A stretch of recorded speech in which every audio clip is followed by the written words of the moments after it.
Welcome to the future of esports, where every player has a shot, every squad can rise. This is Ladoma.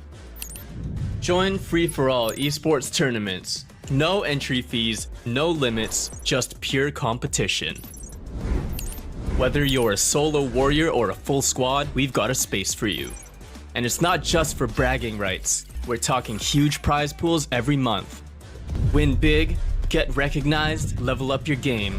Be part of the fastest growing esports movement built by gamers, powered by passion. This is more than a game. It's your moment. Are you ready to rise with Ladoma? Visit platform.ladoma.com and join the battlefield. Ladies and gentlemen, welcome back. We're getting ready. If you missed that, we were having a stare-off to decide who's going to start, and so I'll start. Welcome back to the final day. It is the big reveal to see who's going to be making it to the top of the Asia Showdown Season 3. Of course, we have 6 more matches lined up for you, and it is going to be an absolute crazy day filled with a lot of PUBG Mobile insanity. My name is DK, and of course, I am joining Torix on the desk here. Now, Torix, yesterday, we saw one particular team climbing all the way up to 70 total points. So far ahead of the competition, that's a whole 15-point lead.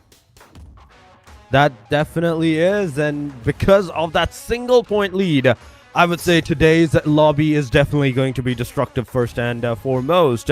But aside from that, remember the fact that the number 2 and the number 3, the positions, they have the exact same points, so the competition is already intense. It's just 1-1 points that's making the whole difference in all of this lobby. And with only the 6 more matches to be played, only this day to be played to conclude the champions, to find out who they are, you don't have enough days. No matter how you look at it, the teams do not have enough matches, enough play styles to go around in this to get those points done, because this is the point structure that they will be following. The chicken dinner yields you 10 points. The number 2 position gets 6, 3 gets 5, 4 gets 4, 5 gets 3, 6 gets 2, 7 gets 1, alongside of 8 as well. But 9 to 16 or 18 in our case, nobody's gonna have any points unless they have some elimination to their names.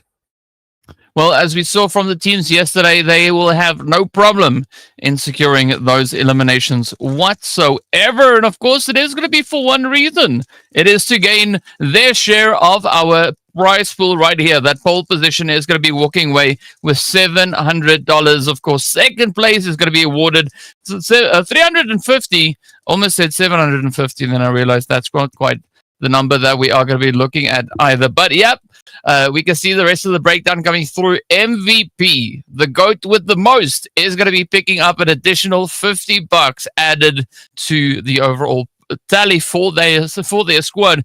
And we've actually seen quite a few contenders for that MVP position. So I'm curious as to who's going to be the rising star here today. Who's going to be the one looking to lock it in? And of course, if you missed it all yesterday, here we have it again, our participating teams, and what a lineup it is. What a lineup it is. The 18 total teams, out of which only the top 5 is going to receive the prize pool. 1 out of those even top 5 is going to receive that extra $50 for his name. But it's not just about the money. It's about the bragging rights to be the champion of Asia Showdown Season number 3. It's a back and forth going on. This is the 3rd season.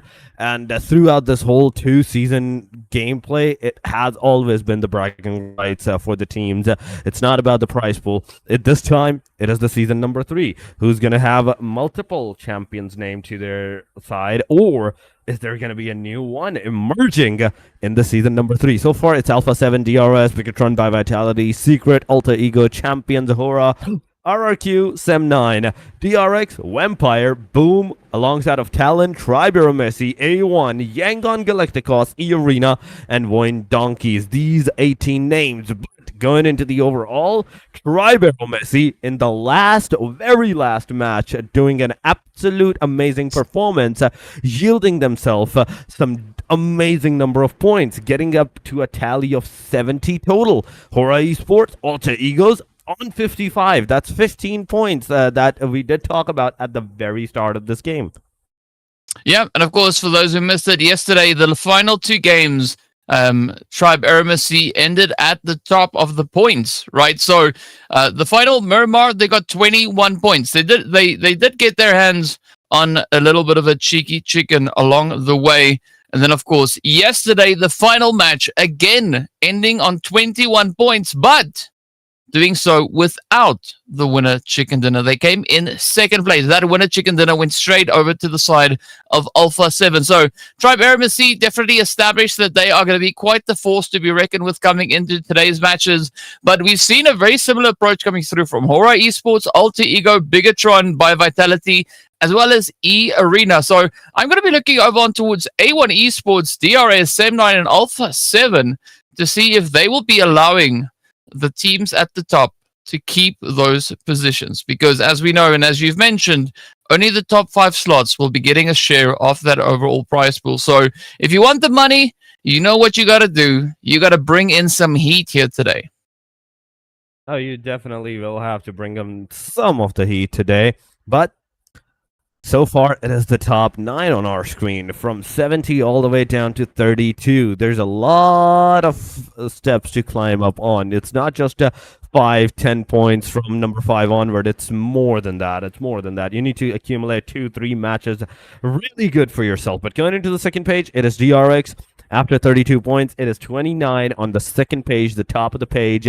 28 for the Talon, 24 for the Yangon, 24 for the Vampires, 23 for Boom, 20 for VOIN Donkeys. Champion has 12, 11 for RRQ, and Secret with the 10. We can safely assume at this point, DK, that up until top 15, yeah, they have the chance of securing the top 5. But these bottom line teams, the Champion, RRQ, Ryu, or Secret, they might not be able to like accumulate that much amount of points to get into the top 5. Yeah, I mean, 60 points in one day for Team Secret. Good luck. It's not going to be easy. Not quite sure if I don't see that being a thing here today. So I have to agree with you. The expectation of the teams a little bit further down those standings, climbing all the way to the tippity top. It's going to be a pretty steep mountain to climb. But speaking about mountains to climb, here we have all our MVPs. We got Rosemary 911 leading the charge there with 15 eliminations, 3,200 damage, and a lot of knockouts going their way. But a rising star from yesterday, of course, was Trix, right? Trix coming in with that back-to-back MVP. So I'm curious as to whether or not Trix is going to maybe look to continue with that rhythm, with that momentum that they were able to establish yesterday. But of course, you got to give a big shout out going out to HORAA as well. As you can see, No Fear and Sky both representing their team right here in the MVP. Yep, this is the point of contestation here. It is about these top 4 teams, the top 4 players, in fact, that's going to go head-to-head for these 6 matches. The Miramar, we're starting once again to the land of the Baron, the land of almost the dead, because the amount of heat that you face there, whew, you need some water right there, unless you find the circle over there. Then, okay, that's another way of getting eliminated. But then we will move to the Erangel. Again, Miramar, Erangel, Miramar, and Erangel. 3 Erangels, 3 Miramars in total, ladies and gentlemen. The only 3 Erangels and Miramars sets that the teams are going to face before they're deemed champion or they're taken away from their ranking spots. Yeah, I think I need a little crown thing here so that when we get to the end, I can go like, you know, yep. There we have it. We know who won the overall competition. I'm very excited to see what the teams are going to be bringing in today here. Just based on the pacing that we've seen come all the way from the first day of playoffs, there's definitely been quite a bit of an increment as to how these teams show that aggression and how they utilize the map, those rotations to come through as well. So I'm really looking forward to this, and as you said, right, we are going to be running through pairings of Miramar, Erangel, yes. So there's going to be a lot of opportunities for the teams to try and kind of maintain that pacing that they've brought through from yesterday. But so the big question is going to be, who will be the team to keep it the longest, right? Because Tribe AEROMACY, they showed a lot yesterday, and what we have seen a little bit over the past days is that teams have a really good first day, and then when they come into the next day, it becomes a little bit more shaky. But unfortunately for today, teams can't afford to do that, right? They have to keep that pacing going, if not take it a few steps further. Yeah, that's one thing. You have to make sure that you're going up and beyond of what you're capable of at this point. It's not just about, okay, you can do it consistently, you can do it good. It's about going up and beyond, judging and crossing your own limitations at this point if you want to improve and you want to get like more and more of those aggressions for yourself, because that's how you improve. You have to take over your limits, go up a notch, and make sure that everything works out at the very end. That's one thing. Hoping does always works a wonder. But yes, Miramar it is. And DK, any predictions? Ooh, well, for Miramar, I'm a mime. Oh, I'm not a mime anymore. I thought I was a really good ventriloquist there for a second. Turns out that's not the case. With regards to predictions, okay, so the one prediction I made, I was pretty damn accurate with that one. So Yes. I don't know if maybe I should quit while I'm ahead, or maybe I shouldn't. We'll find out soon. But so prediction for the first map. Let me see. I am gonna go. Ooh, I'm gonna go with DRX. Oh, again? Yeah. Huh. They got you your first point, and they might get you another one. But yeah, I'd say, for me, I would personally like to go with AEROMACY, but I know that they're super like okay with the top position, that they might not actually over aggress upon on the teams. So Alter Ego. I would go with Alter Ego as my first choice, because they need those points. They were thrown away from the top position multiple times, and now they're sitting on the between number 2 and the number 3. It's just a 1 point of a difference.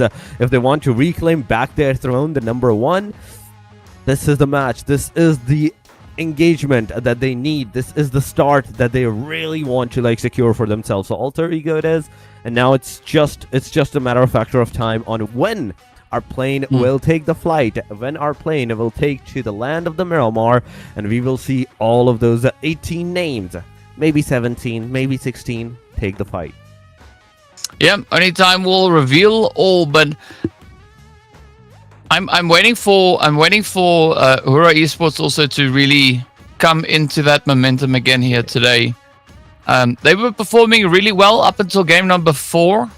Up until the point where AEROMACY decided that they are gonna plant their flag all over the place, and I want to see who's gonna be challenging for that pole position. But the big question, of course, is gonna be for the top 5, right? That is where the race is gonna be, or what the race is gonna be for. So as we've already mentioned, there are a few teams in contention for that, and yeah, I'm ready. I'm curious. I don't think DRX are necessarily going to be the team to get to the top of the standings here today, because they are quite far behind with regards to points. Of course, coming in on 29, as we saw. So to climb all the way to the tippy top, that is going to require some phenomenal work, which I'm sure they could maybe pull off. But looking at the rest of the lobby, and also looking at the day that we're in, that is going to be a pretty tall order. Speaking about which, though, it is going to be go time as we move into our first match of the day. Oh, there we go. The first match commencing up. Miramar going from Impala all the way to the western side, El Pozo area. Somewhat, yes, the centralized position of the map is definitely going to be accessible, like Los Leones, the Picado Power Grid, all those major contestation points that teams usually do, and we have seen them into the playoffs, into the final standing, final chance standing, and into the day number 1 of the grand finals to go as well. But having El Pozo into the play changes majority of the things, because we have not seen El Pozo favored map since the playoffs, and because of this, where El Pozo is kind of accessible for the teams, there might definitely be some contestation over there. But so far, what I can see as the contestation goes, it is the Los Leones with the EARENA being there, There is the team Tribe AEROMACY close to the proximity. There's A1, so there's already 3 teams going towards the side of the Los Leones. Someone might just drag their rotation out maybe towards the southern side to the cave areas that maybe get their loot over there. But aside from that, I can see definitely EARENA, A1 close to each other. Well, here we go. That flight path now getting revealed as well as we get ready for our first bit of action here. And this is going to be the big question, right? Is Puerto going to be the place where we'll have the first blood then getting secured as the knock has made its way on NRRQ. Going to find themselves in a bit of a hot position right here. Now going to see if they can respond in kind onto the side here. Oh, of champions. Lapar taking quite a bit of damage, unfortunately getting dropped right on down. 2 players already getting knocked over onto the side here for RRQ. So it does seem like it is somewhat in favor of Champions Esports. They do get yet another knock. 1 player left for RRQ. If they cannot save this, they will be the first team to get eliminated in game number 1.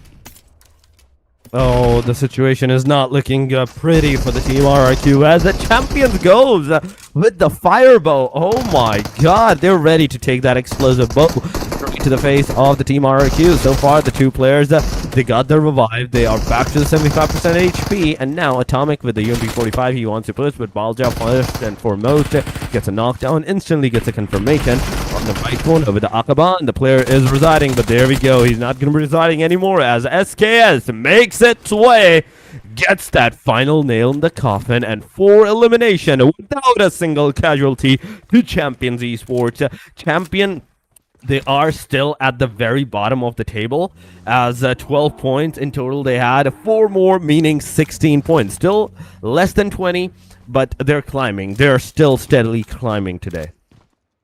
Yeah, I mean, 4 will definitely get you closer to that 20-point tally there. But we'll find out where these teams are going to look to take it towards next as we jump over to A1 up in Los Leones.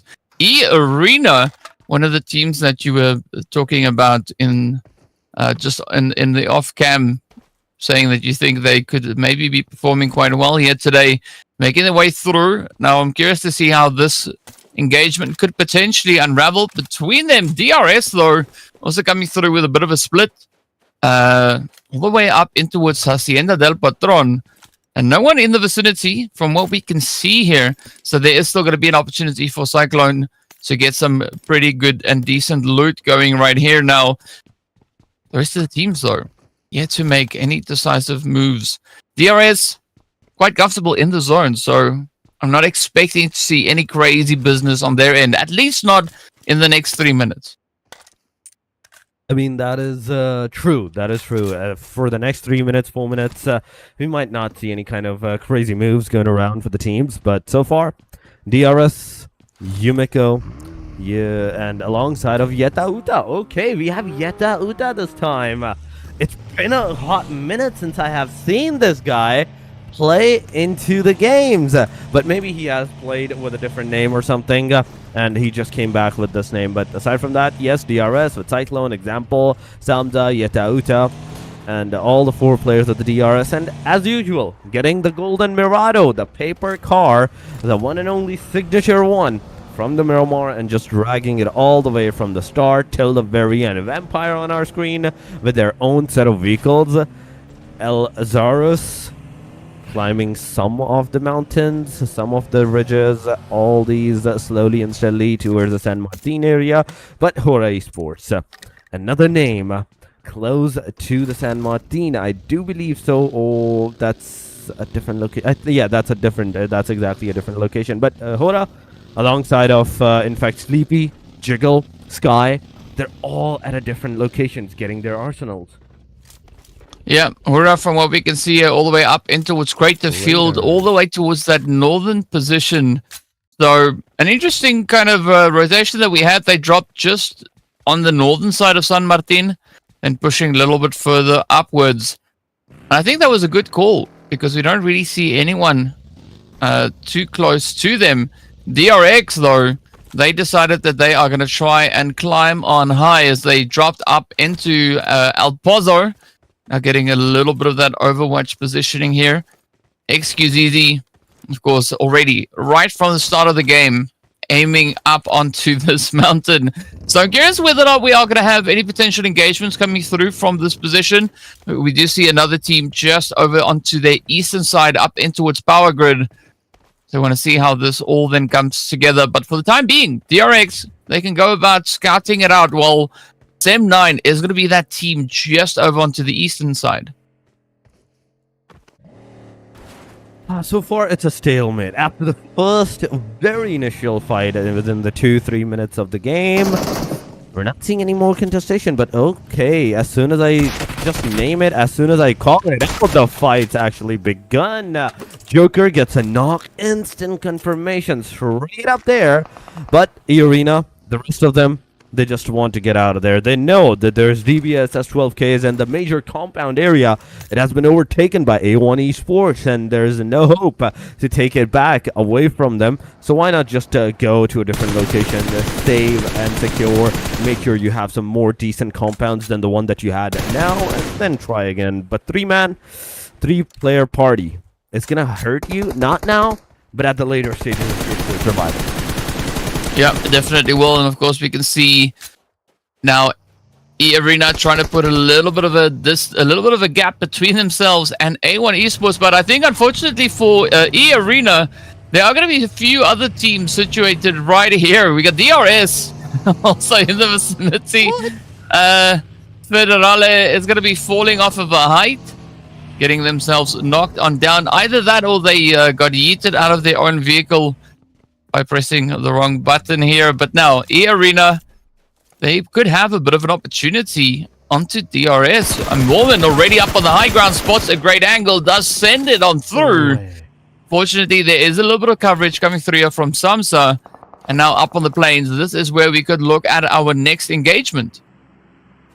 No way. He missed every single shot to this close of a car near him. Not only that, but Samsa beautifully giving the cover, making sure that he's even not able to secure more and more shots on him, just making sure that he's back to where he came from, the corner that he started to like peek from.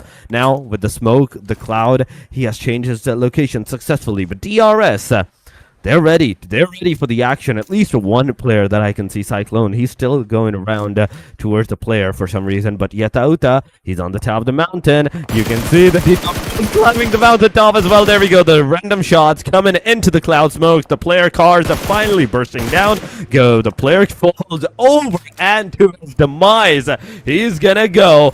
There we have it, ladies and gentlemen. Cyclone finished off right there. And EARENA with their first initial frag right here. Okay, they're still 3-man. It's one difficult situation, and on top of that, that one single guy on the mountain ridge top, he's away from the team. I gotta know what they did with that vehicle. How on earth is it stuck to the side of a mountain? Please help me understand. That is... I don't think I've ever seen that. A vehicle stuck to the side of the mountain. The vertical face. How? Anyway, what we'll see soon is going to be whether or not Yetauta is going to be able to find a few more sprays. It is going to be Alter Ego now moving up alongside them here. Krypton, the first one, looking to establish a bit of an anchor point. We also see a few other engagements now starting to trickle on in, as it is going to be Tribe AEROMACY, the squad at the top of the leaderboard, looking to defend. They will get rushed. It is going to be Boom Esports knocking on their door. Riggs that get downed. Gotta watch out for champions though. SEM9 and A1 also starting to find each other. So this is that moment where the lobby starts to light up. It is going to be action, action, action all over the place. Ooh. Young Tate looking interesting there. Almost running over their teammates' feet. I'm not quite sure what that play was. But they're going to have to be quick about it, as Champions Esports now start to push on forward, rushing right onto the doorstep here of Tribe AEROMACY. Tribe AEROMACY champions, it is going on. As the rig was down, Giante was there for the cover. That's ex-Giante. In fact, Tribe AEROMACY's is ex-Giante. But aside from that, yes, the full team is kind of into the safe. Champions, they're not only taking the fight with the Tribe AEROMACY, but to a different team, Boom Esports as well. But wait, did I see a pan elimination on Alter Egos as a player. Oh my god.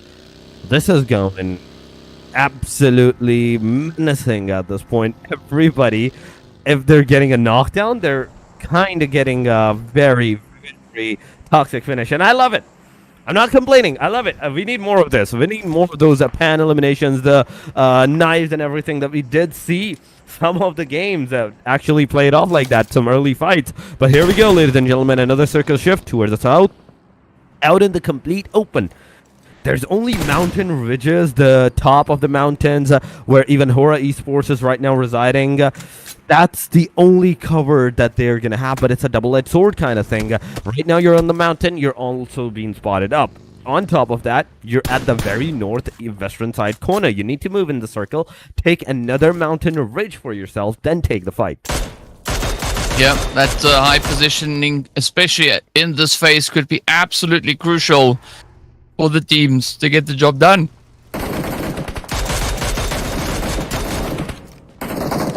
So far, DRX trying with the YANGON Galacticos. Come on, we can do it. You can get some shots connected. They did. And on top of that, they also got some shots on them. So it's a back and forth. It's a trade-off going around. QXZZZ back to his minivan, changing his guns, changing his, I think, scopes. But boom, on our screen, 0 elimination. They're very close to the fight, but they have not yet taken any interest in any of the fight. But Team Secret, I see them close to DRS. EARENA, on the other hand, they're also fighting into the kill feed that they go. Vampire, EARENA, it's happening, ladies and gentlemen. Boom, taking that interest in champions so far. The shots, the connectivity, it's going. But Octa, you have to be very precise from this point, because Keno, he also have a really great opportunity. But M249, I don't think you're going to be able to get a knockdown with that. I mean, that's what would probably be happening if I was to hold the M249, but looking at Kino and what we've seen so far, that could definitely be on the board. DRS, though, they are going to be the first squad getting taken out of here. Down they go. An unfortunate turn of events coming through here for them. Now it's going to be Team Secret looking to ride that ridge as they are pushing through, getting into center zone. So a decent spot to take occupancy of. But now comes the big question, will they be able to hold onto the ridge? Because they got a pretty decent line of sight up to the north as well to the south. So will someone maybe sneak up on them coming through from that western side? I mean, it's possible. It's definitely possible. And the amount of players that are staying alive in the teams, it's definitely... we can say possible, not like so far-fetched, but there we go, DRX, and we have the YANGON Galacticos fighting, getting a knockdown, getting some eliminations into the area. There's ERK4ST so far. Let's see the shots. Will they connect? Will they not connect? So far, Champion Esports, they were also surviving in the circle, but now they finally will have to change their locations, get into the next circle stage, into the safe zone. But I see Balja straight up pushing onto the Team Boom Esports. He's gonna get out of the car slowly but steadily. But oh, wait a second, did the car got stuck? The answer is no. The answer is still no. But okay, I know. He has the chance. He has the chance even with the M249. The way that he's getting those damages, that's a good connectivity right there. But one donkeys, HORAA, it's a fight to see. Yeah, we will find out soon where this is going to take us. Sky now getting raised on up. Yesterday we did see HORAA flying down mountains, looking to see if they can get themselves situated. But now, Sleepy and the rest of the squad here pushing forward onto VOIN Donkey. Bigger Gaycore just on the front line, sending out a few of the flashbangs, just looking to suppress the advance coming through from HORAA, but that's not going to be enough. The descent is there. Gaycore gets dropped right on down. Now the follow-up is going to come in here as we do see No Fear pushing on forward. That is going to be VOIN Donkey, the next team down, but they're not out of the woods as BTR also comes rushing on forward. HORAA needs to keep their heads on a swivel, need to keep that pacing going. DRX are going to be feeling a little bit of the heat here as well. As you can see, XQZZ now getting picked up and traded off. Down they go. No Fear, great opportunity, good angle. still got to get into the zone and find a safe spot to call home for the time being. Oh yeah, that is absolutely true, but 9-11 kind of low on that HP. He barely just manages to get into the safe side. He's also the last guy remaining, if I'm correct, as Sky HORAA. He gets finished off. And with HORAA being on the very edge of the momentum so far, that's 5 eliminations, but it's not going to help you because you're in no capable position to get even one more elimination for yourself. You even try to take the fight, you're going to be taken down, and that's exactly what's going to happen. DRX is going to take them down.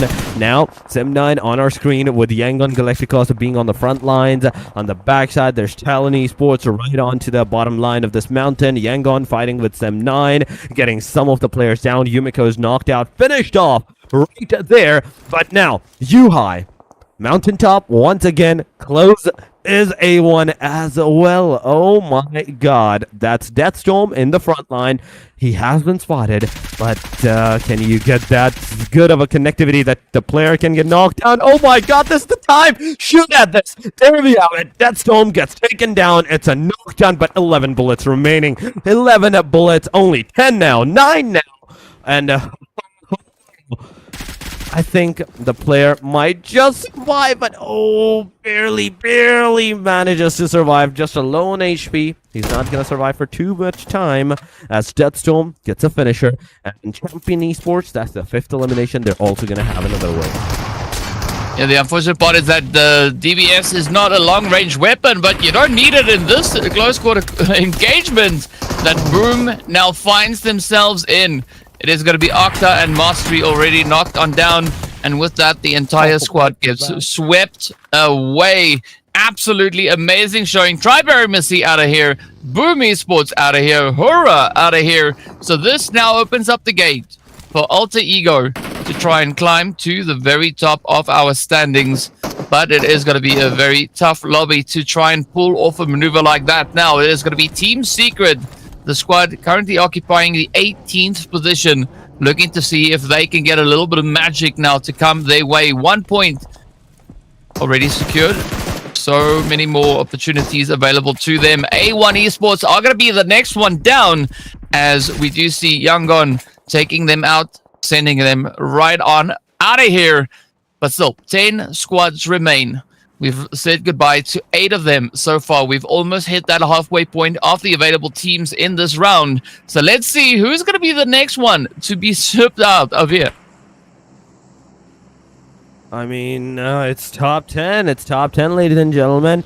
And with this, 32 players remaining. Everybody wants a piece of another one. Alter Ego just driving close to another player's location, finding them up and be like, okay, boop, we're done, we're going. Rosemary getting champions down, but Keno also is not gonna sit idly right there. He's gonna take Rosemary out as well, out of the commission. It's a knockdown on both sides. Alter Ego and Champions both need to get their players revved up as soon as possible. But where is Rosemary? Where is Rosemary situated at?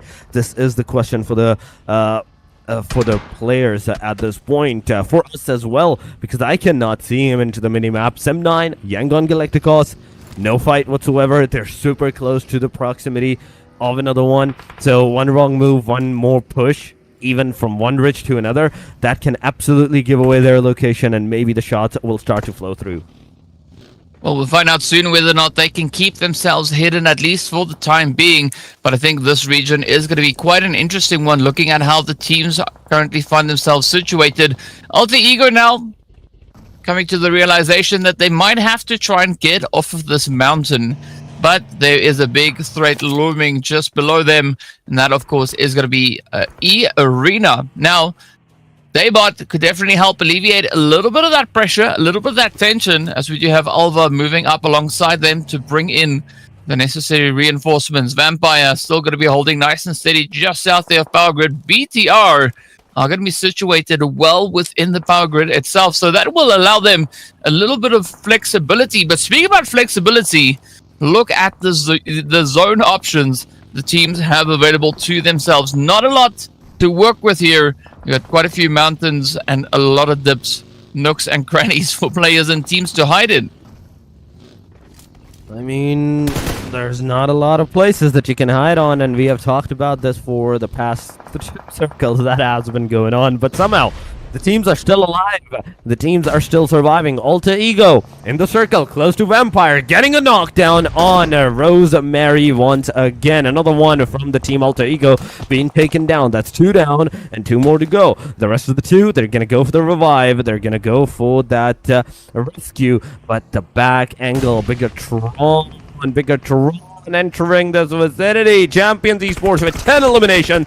It's also obliterated this match out. Vampire closing from one direction, Bigetron from another one. Both parties are going to shoot at Alva, and Alva, as soon as he's going to be taken down, it's over. Alter Ego out of the match, and there's a lot of climbs up and down into the leaderboard. EARENA getting eliminated with 70 points and 1 in this match. 55 for total of HORAA and 6 in this match. Alter Ego with just 2, and the top 3, they're still gonna stay the same, but with different points this time around. But BTR, they're still in this match. So far, 3 elimination. TALON Esports, 4-man, 0 points so far, 0 eliminations to their name. Secret is in front of them, and this can potentially be the first team to either get them the elimination points or be their ones. Well, we are going to see whether or not they will be the elims or get those elims. In the meanwhile, it is going to be quite a bit of pressure now starting to mount, especially on towards the western side of zone. As you can see, just an absolute back positioning over there. It's going to be Shield now just dipping out of that spray down as Team Secret now turns their focus onto the side of the squad, looking to see if they can make it go boom. But here we have it. GK quickly going in for that res. Talon having a pretty tough time getting themselves back up onto a slightly more elevated position. But I like Yuhai's angle there coming through from Sem9 up. Ooh, on the mountain. The blue zone is going to eat them alive, unfortunately. And with that, it is the end of Sem9. A few more players are going to start to crumble now as Shields gets picked on up. It is going to be Axel looking to defend. They do find that opening angle.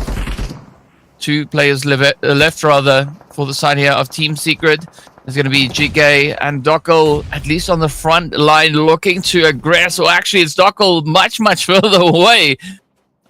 This is such a tough angle to try and kind of make their way through. But now Talon are going to be feeling a lot of the pressure. All those sprays, utilities coming in their direction. Yoru is going to be the next one to get picked on up. It's going to be Reboy left to try and defend their honor. Oh my god, this is going good. This is definitely going good. Look at this, look at this. Talon gets eliminated. YANGON Galacticos, so with this elimination, they're gonna make all the lobby into the top 5. 15 players are remaining. 24 minutes have passed so far. Romeo Boy slowly, steadily pushing forward back to the mountaintop. 17 seconds before this stage even closes up. Stage number 7 commences. We do have to see what the stage number 7 is gonna bring up. What's gonna bring in for the team and for the heat. BTR, YANGON Galacticos. There we go. YANGON receiving the damage this time. The grenade comes over from EARENA all the way to the Secret, getting 1 player, 2 player down. Secret is down to the last. Ryzy also gets knocked down by the Vampires, and it's a knock and a confirmation in a single instance going around. Now Optimus alongside Federal left to defend for the team, but we say goodbye to Team Secret as EARENA comes in quite swiftly.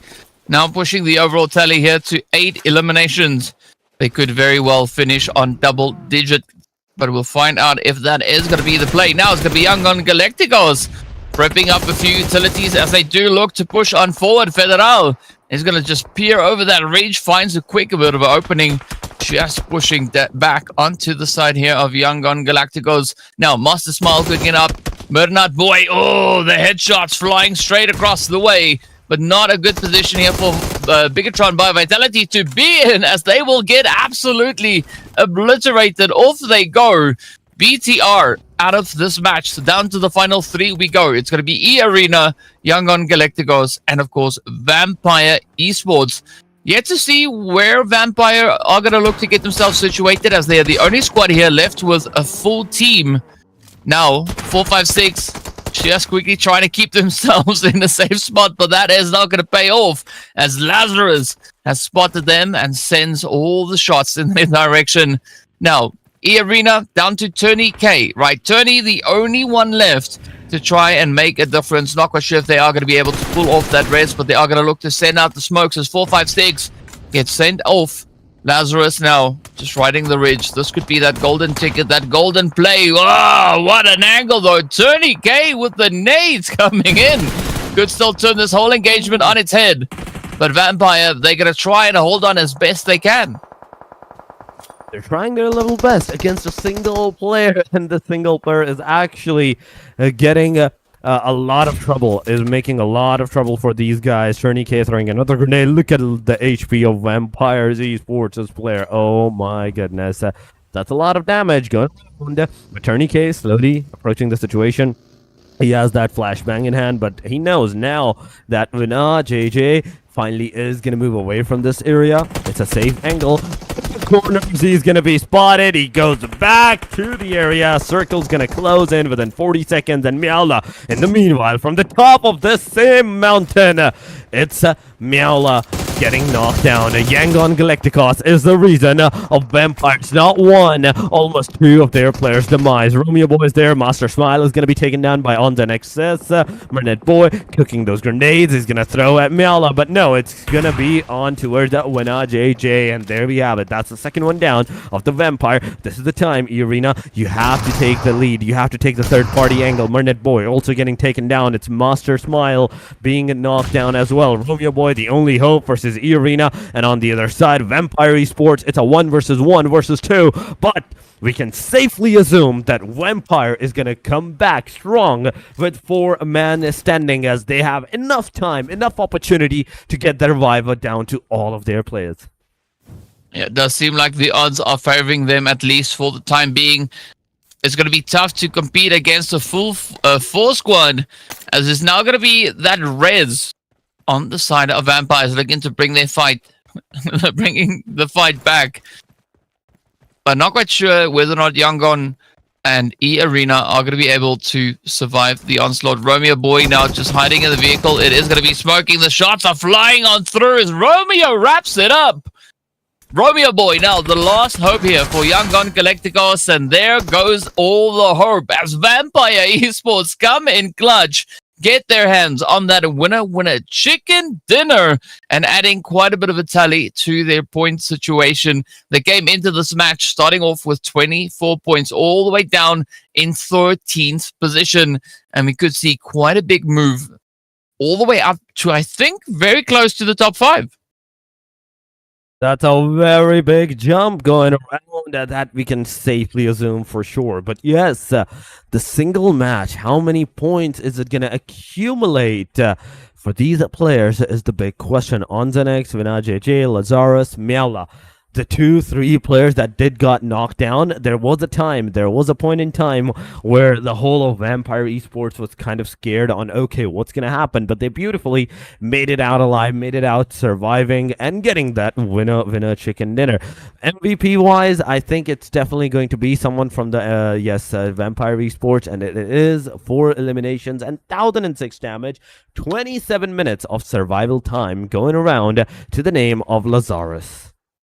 Yeah, well done to the side of Vampire Esports, coming in quite victorious on the back of this match. Absolutely phenomenal showing. 1006 damage. That's a lot, right? That's 10 eliminations worth of damage being dealt here by Lazarus. Curious as to who claimed all those elims, as we're missing 6 somewhere along the way. But, of course, that is just the MVP position for this game. Now we are going to be venturing up into those overall match rankings. And here we have it, 18 total points going over to the side of Vampire, 10 of which coming through from that winner chicken dinner. Yangon Galacticos are going to be claiming that second place, right? 15 points to the name.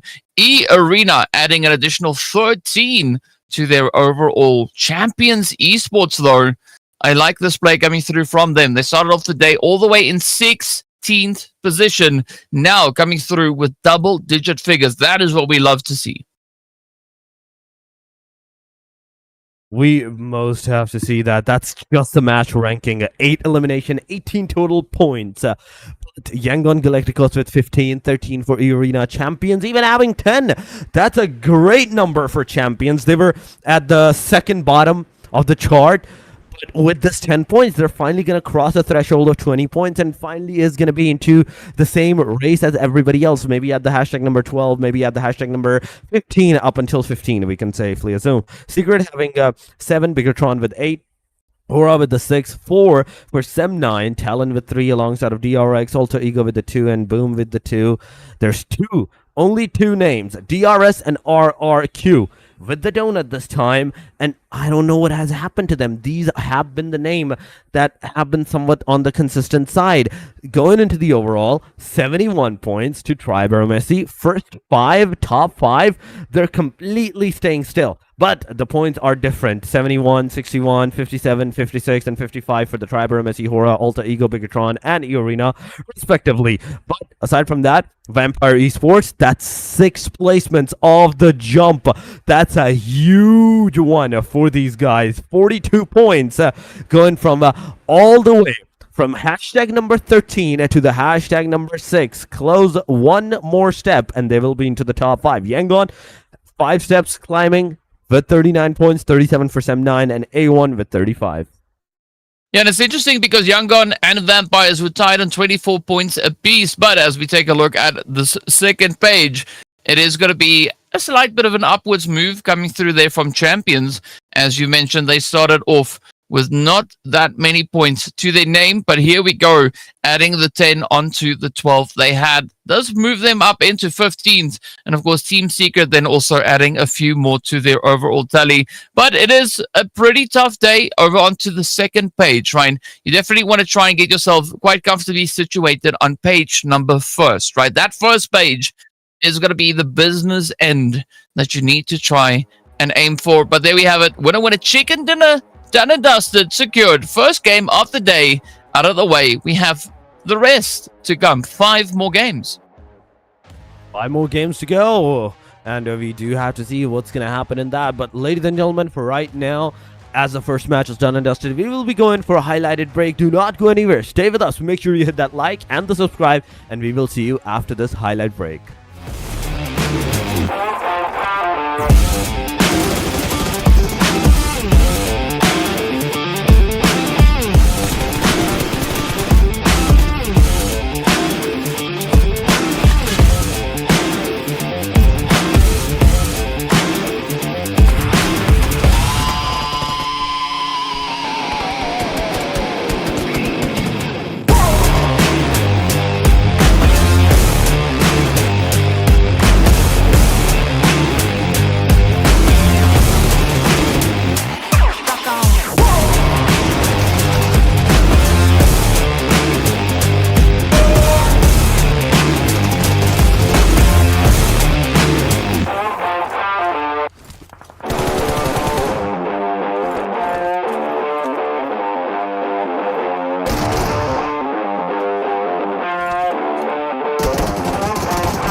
Welcome back, ladies and gentlemen. Once again, we are back.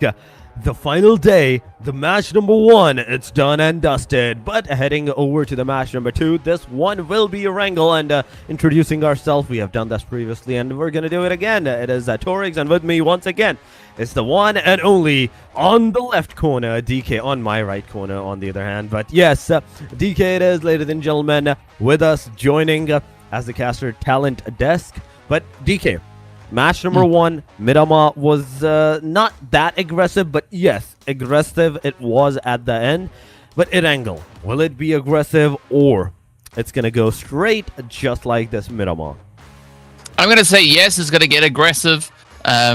Based on the points and what these teams have been bringing into that first game, I think they are going to look to ramp it up considerably. I mean, especially looking at what Vampire Esports did, right, making quite a bit of a leap with regards to their overall points positioning. So they are so close to gaining entry into the top 5, right? They only need 13 more points to play catch up and, you know, contest EARENA for that 5th spot. So I'm expecting the teams in 6th, 7th, really to bring it in, but also it goes far as to say that I think Sem9 are also going to look to up the ante coming into this next match, because again, they are so close, but it is going to require a little bit of work to get those teams moved into the prize money share. I mean, that is absolutely true. It's just this fight going around. We do have to see who's going to be on the top for that money share, for that prize pool, a section that they have to grab for themselves. But aside from that, DK, there's a lot of other factors going around as well. Like the momentum on the teams, on the even pressure situation going around, as there's only 5 more matches and this pressure is super intense because of that on all of these teams. We will be heading into our match, ladies and gentlemen. As soon as I said that, we have actually gone straight up to the Erangel, but the plane line, it's dangerous, it's very deadly. DK, Primorx all the way to the Milta power plant. The south side is favored, but the northern side, the Rozaki, is Naya, Georgia Pool, oh, it's not accessible unless you have some vehicles on you.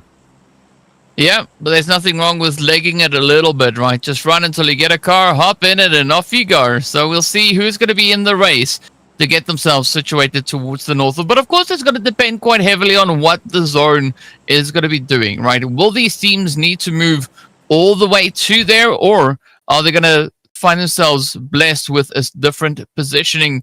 We'll find out soon what exactly the answer to that will be. Now, yesterday, when we had a same zone, same looking kind of flight path to this, Alter Ego stepped up to the plate, locking in that winner chicken dinner.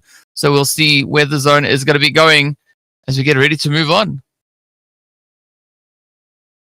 Yeah, sure, DK. The circle, it has actually gone to the very on the western side. But yes, judging from all of this scenario that's going on, Quarry region is actually accessible for the teams. Vampire Esports, it's a duo split. In fact, it's a duo solo split. Quarry has 1 player. Morgs has 2, and Fairy Pier on top of that also has a single player for them as well. It's a complete split. But one more thing.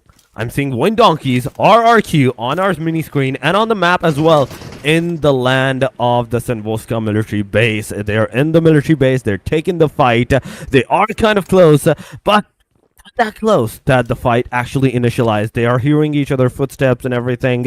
They're making their moves. They're making their way. First of all, they need some decent number of arsenal, the vest, the helmets, all those utilities that they can actually use against on the team as well. But Lapat actually got some shots, as his vest is also damaged and his HP's on the 75. Well, let's see whether or not Lapat can bounce back from this. Not the worst spot to be in, but still want to try and fight as good of a fight as they can. As it is going to be VOIN Donkey now full sending it. They are getting aggressive. They want to see if they can squeeze right up into this. So now the opportunity is there. Yes, the opportunity is definitely there. But the rush is not happening. He's finally going on forefront into the area and getting a knockdown straight up. But 17 out of 17 teams are still alive. There we go. Ark going on. Getting a knockdown. Another one. And VOIN Donkeys. It's basically a 2 versus 2 going around. Gaykar in the back lines. He's on the full HP. But Potato, he's the only guy with 1 bullet remaining. The jump shot from Gaykar is definitely going to get a knockdown. It will take him down in this regard as well. But this both sides being onto the very suicidal grenade, RQ, they knew that the player was getting knocked down, so why not take at least one person with them? Well, the fight's far from over. It's going to be VOIN Donkey now looking to see if they can close this one up. The HP bar's not looking all too good, but it is going to be RRQ now looking to come in rashing. They know they are so close, and they do follow through. VOIN Donkey is going to be the first team to get taken out of here. At least they don't go back empty-handed. Still 2 eliminations to their name, so it will help in the overall points. Overall point-wise, yes, kind of good. And they need to have a lot of points to be into the top 5. First thing, the VOIN Donkeys, the chances that they had even securing that top 5 or even into the top 10, it's kind of not looking good anymore. 21 points, yes, it's good. 2 more points, that's 23 out of this match. 14 placement is kind of close to you, even in the next match. Even 31. At least up until 35, it's good. But you have to think of the fact that in this game, these teams, the rest of the teams that have 35, 37, 32 even points, they're still playing. They need to get more and more points for themselves. And if this thing is going straight up like this, then that means there's going to be a lot of possibilities that we might see some 40 points for all of these 30 series names, maybe even 60 points for all those 50 series names. Try EARENA, my eyes are completely on them, on how they're going to play this match at the very least, because right now they're on the number 1. Previous match, it did not go good for these guys. It was not that good. So with 71 points, just a single point into the previous match, it's going to be a very, very hard thing for them to like accumulate more and more points even in this one. Yeah, it's going to be pretty tough. So let's see whether or not Rosemary is going to make anything happen for their squad. Just holding on the edge. A very spread out positioning coming through here from Alter Ego. Definitely taking all the available angles they can. I mean, this is the start of the game, 6 minutes into the game, and it has kind of been like the exact Miramar, right? As one team got eliminated early on, after that the rest of the parties were kind of into the stalemate. Try EARENA is the only team right now that is I'd say kind of into the vicinity where they're taking the blue damage. And wait a second, Stallman. Okay, that changes everything. 3,000 meters of being away from the circle. The line was on the south. How are these guys on the northern? Well, they actually dropped all the way in Yasnaya Poliana, so it makes sense that they got a little bit curious and decided to move further up towards the northern side. Being more than 3 kilometers away from zone, that is a very risky decision to make. Not quite sure what the strategy or what the plan is, as we know the zone is sitting all the way down to that far southwestern side. But we'll find out in due course where exactly they are going to be looking to go. In the meanwhile, TALON, they are going to be just kind of inching their way closer and closer to the zone. Not going to be coming through too aggressively, as we did see them drop not too far away from here. Now, Champions coming through with their rotation on that southern side, looking to push a little bit closer to the zone. Maybe going for a position over into Ferry Pier or somewhere in the surrounding area. But now, TALON, they have to look where they can actually move into a secure angle and potentially line themselves up for a few easy pickups.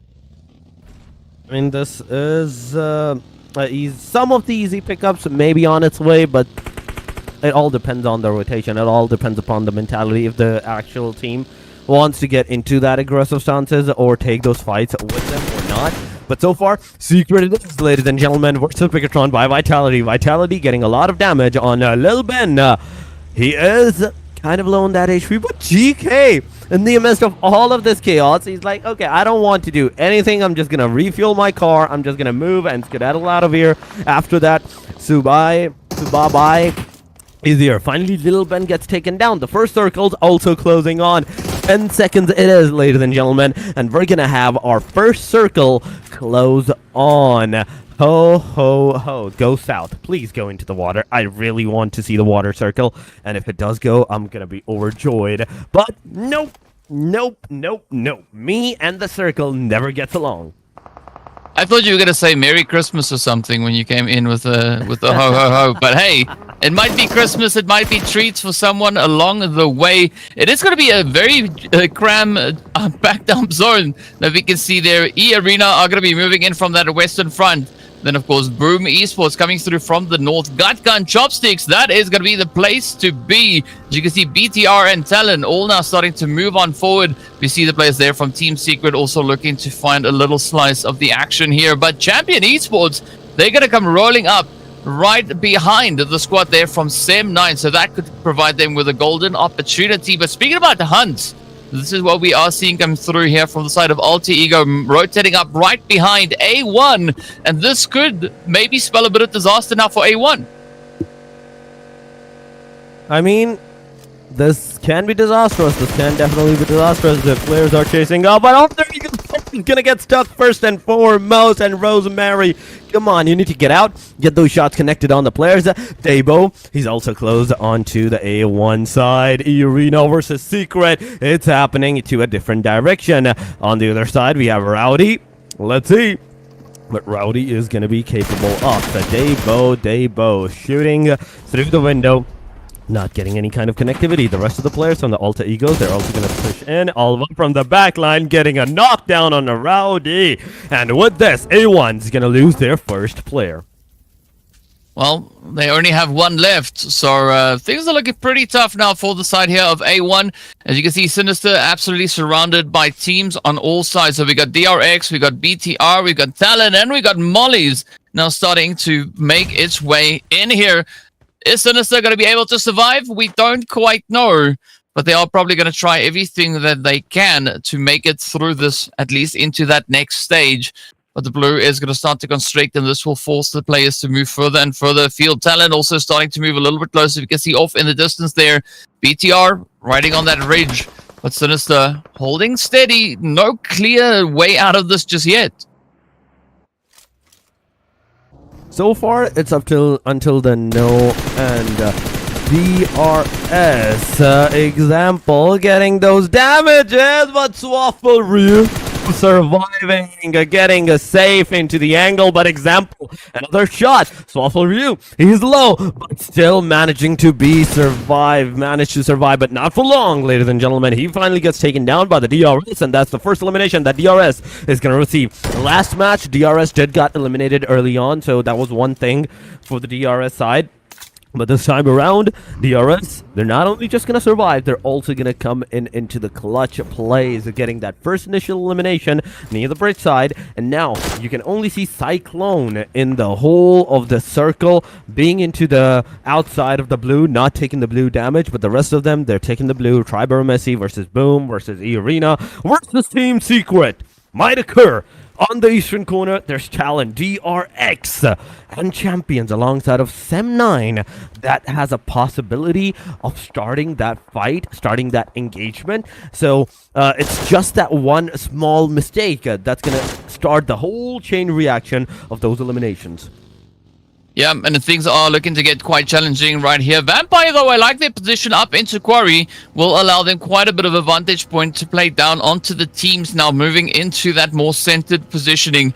But this is where the pressure is going to start to mount. As you can see, Sem9 looking to squeeze in over onto the edge. They are, of course, not alone in the area, as you've got so many teams now all converging. But it is going to be Secret looking to kick the party off, as it is going to be Atomic now to get traded. The rest of Champions now looking to reposition, as this is not the most optimal position for them to fight from. Tribe AEROMACY, rather, down in the swamp area. Going to be looking to ride the ridge line, spotting out a few potential angles. Trying to see if they can maybe get the res up to rig, but doesn't seem like that is going to be an easy one to pull off. DRS now also finding their way on through. They have spotted Sem9, but the shots are all over the place. There's going to be example to get the hit up in towards Strexy. Cyclone now going to be doing as their name suggests, right? Starting to move in circles, and this will allow them the next position, the next pathway to find their way onto the SEM9 angle here. I mean, this is just the start. This is just the start of the engagement.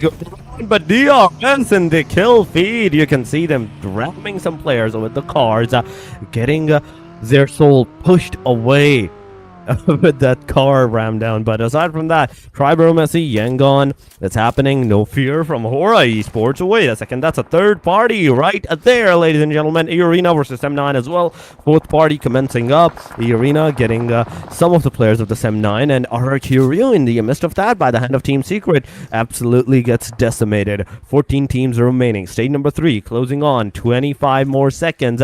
YANGON GALACTICOS throwing the smokes and all the utilities that they can possibly accumulate, but they have to be also very of the fact that these smokes, you have to utilize them to push on the team rather than just leaving the premises.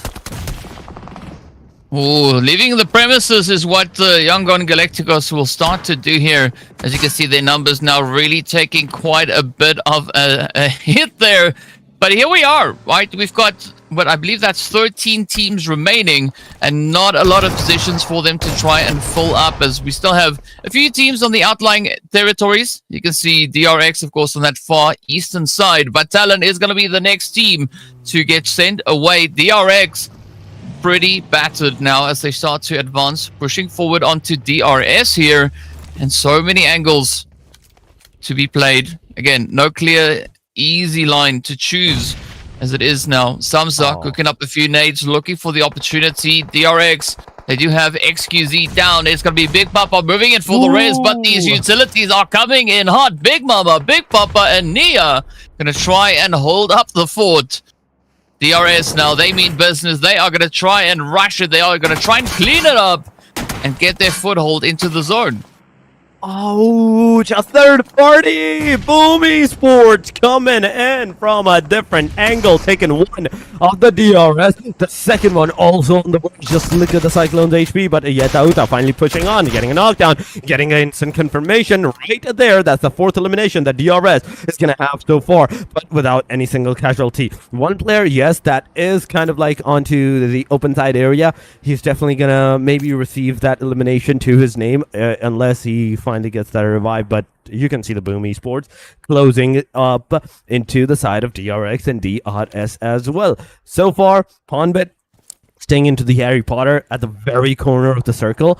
And one thing that I do love about this location that Boom Esports have secured for themselves is the fact that you can actually see they're holding the fort. They're actually not letting anybody. As soon as the DRX, they're going to try to get in that circle, into that safe zone. They're absolutely going to get all those shots connected on them. Samza on the horse. This is not a good move. This is definitely going to haunt you at one point in time, as a Yummy finally shooting at Samza. Samza finally been taken down by the Boom's mastery right there. But whoa. That example just pulled up a Uno reverse move that knows you're gonna get taken down. You're going down right there. And with the T97, he's gonna get another one. The rest of the DRS, they're pushing up, and Boom Esports maybe can get that elimination. The answer is no, as Vampire also comes into the play from the backside to not only taking down DRS, but Boom Esports as well. I mean, these fights just continue to flow as we now have BTR rather also stepping to the plate. So Vampire will have a short-lived victory as they've moved in. They got a few eliminations, but now they have to face the music. EARENA also going to be rotating up along that southern side. So 3 teams now fighting for control of the compound. This Wizard Tower has never received this much love. As you can see, Snape now also just running players all over the place. Tony K going to be hiding in the wing.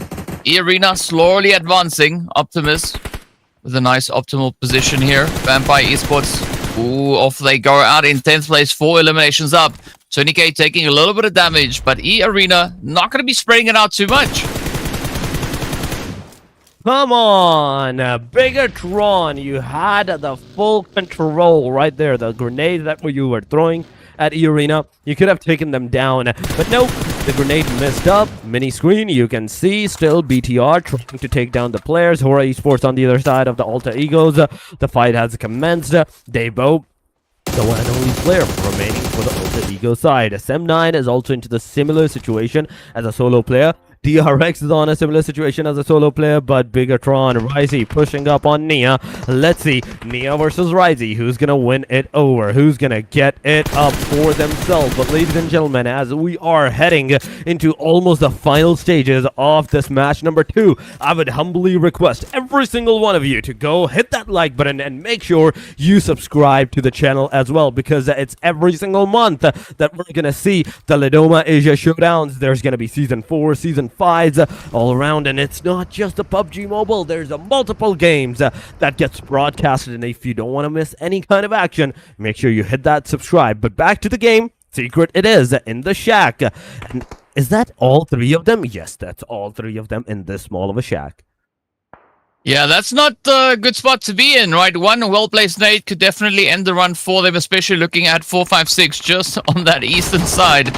So, yeah, talk about a hot position. Firen, though, is going to be the last one left, as SM9 will now get eliminated. Off they go. Champion Esports looking to rise to the occasion. 1.2 they name. They only have 2 players left. Balja is going to be trying to see if they can get rest on up. But now Jiggle here from the side of HORAA, getting ready for a little bit of a move. HORAA, they've been keeping it quiet. 4 eliminations up, though.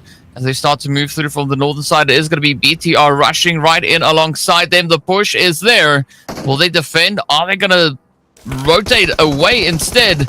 Seems like the rotation is going to be the option here. Oh, Sky getting picked up as Snape snipes them out with the AUG, just whipping them out of that vehicle. Now, BTR by Vitality. BIGETRON getting ready for the move as they start to push up in the north. Quite a bit of an opportunity here available to them. Good coverage as they now try to find that next approach to take. But of course, them and HORAA still well without outside of that zone. It's going to be DRX, the next one down. So 7 teams remain. That is all that we have to show for this game. Stage number 5 is going to be coming to an end pretty soon. Now, the utility is finding their way all the way down into Federal. It's HORAA Esports left with a 2-piece, making so much noise out on the edge here.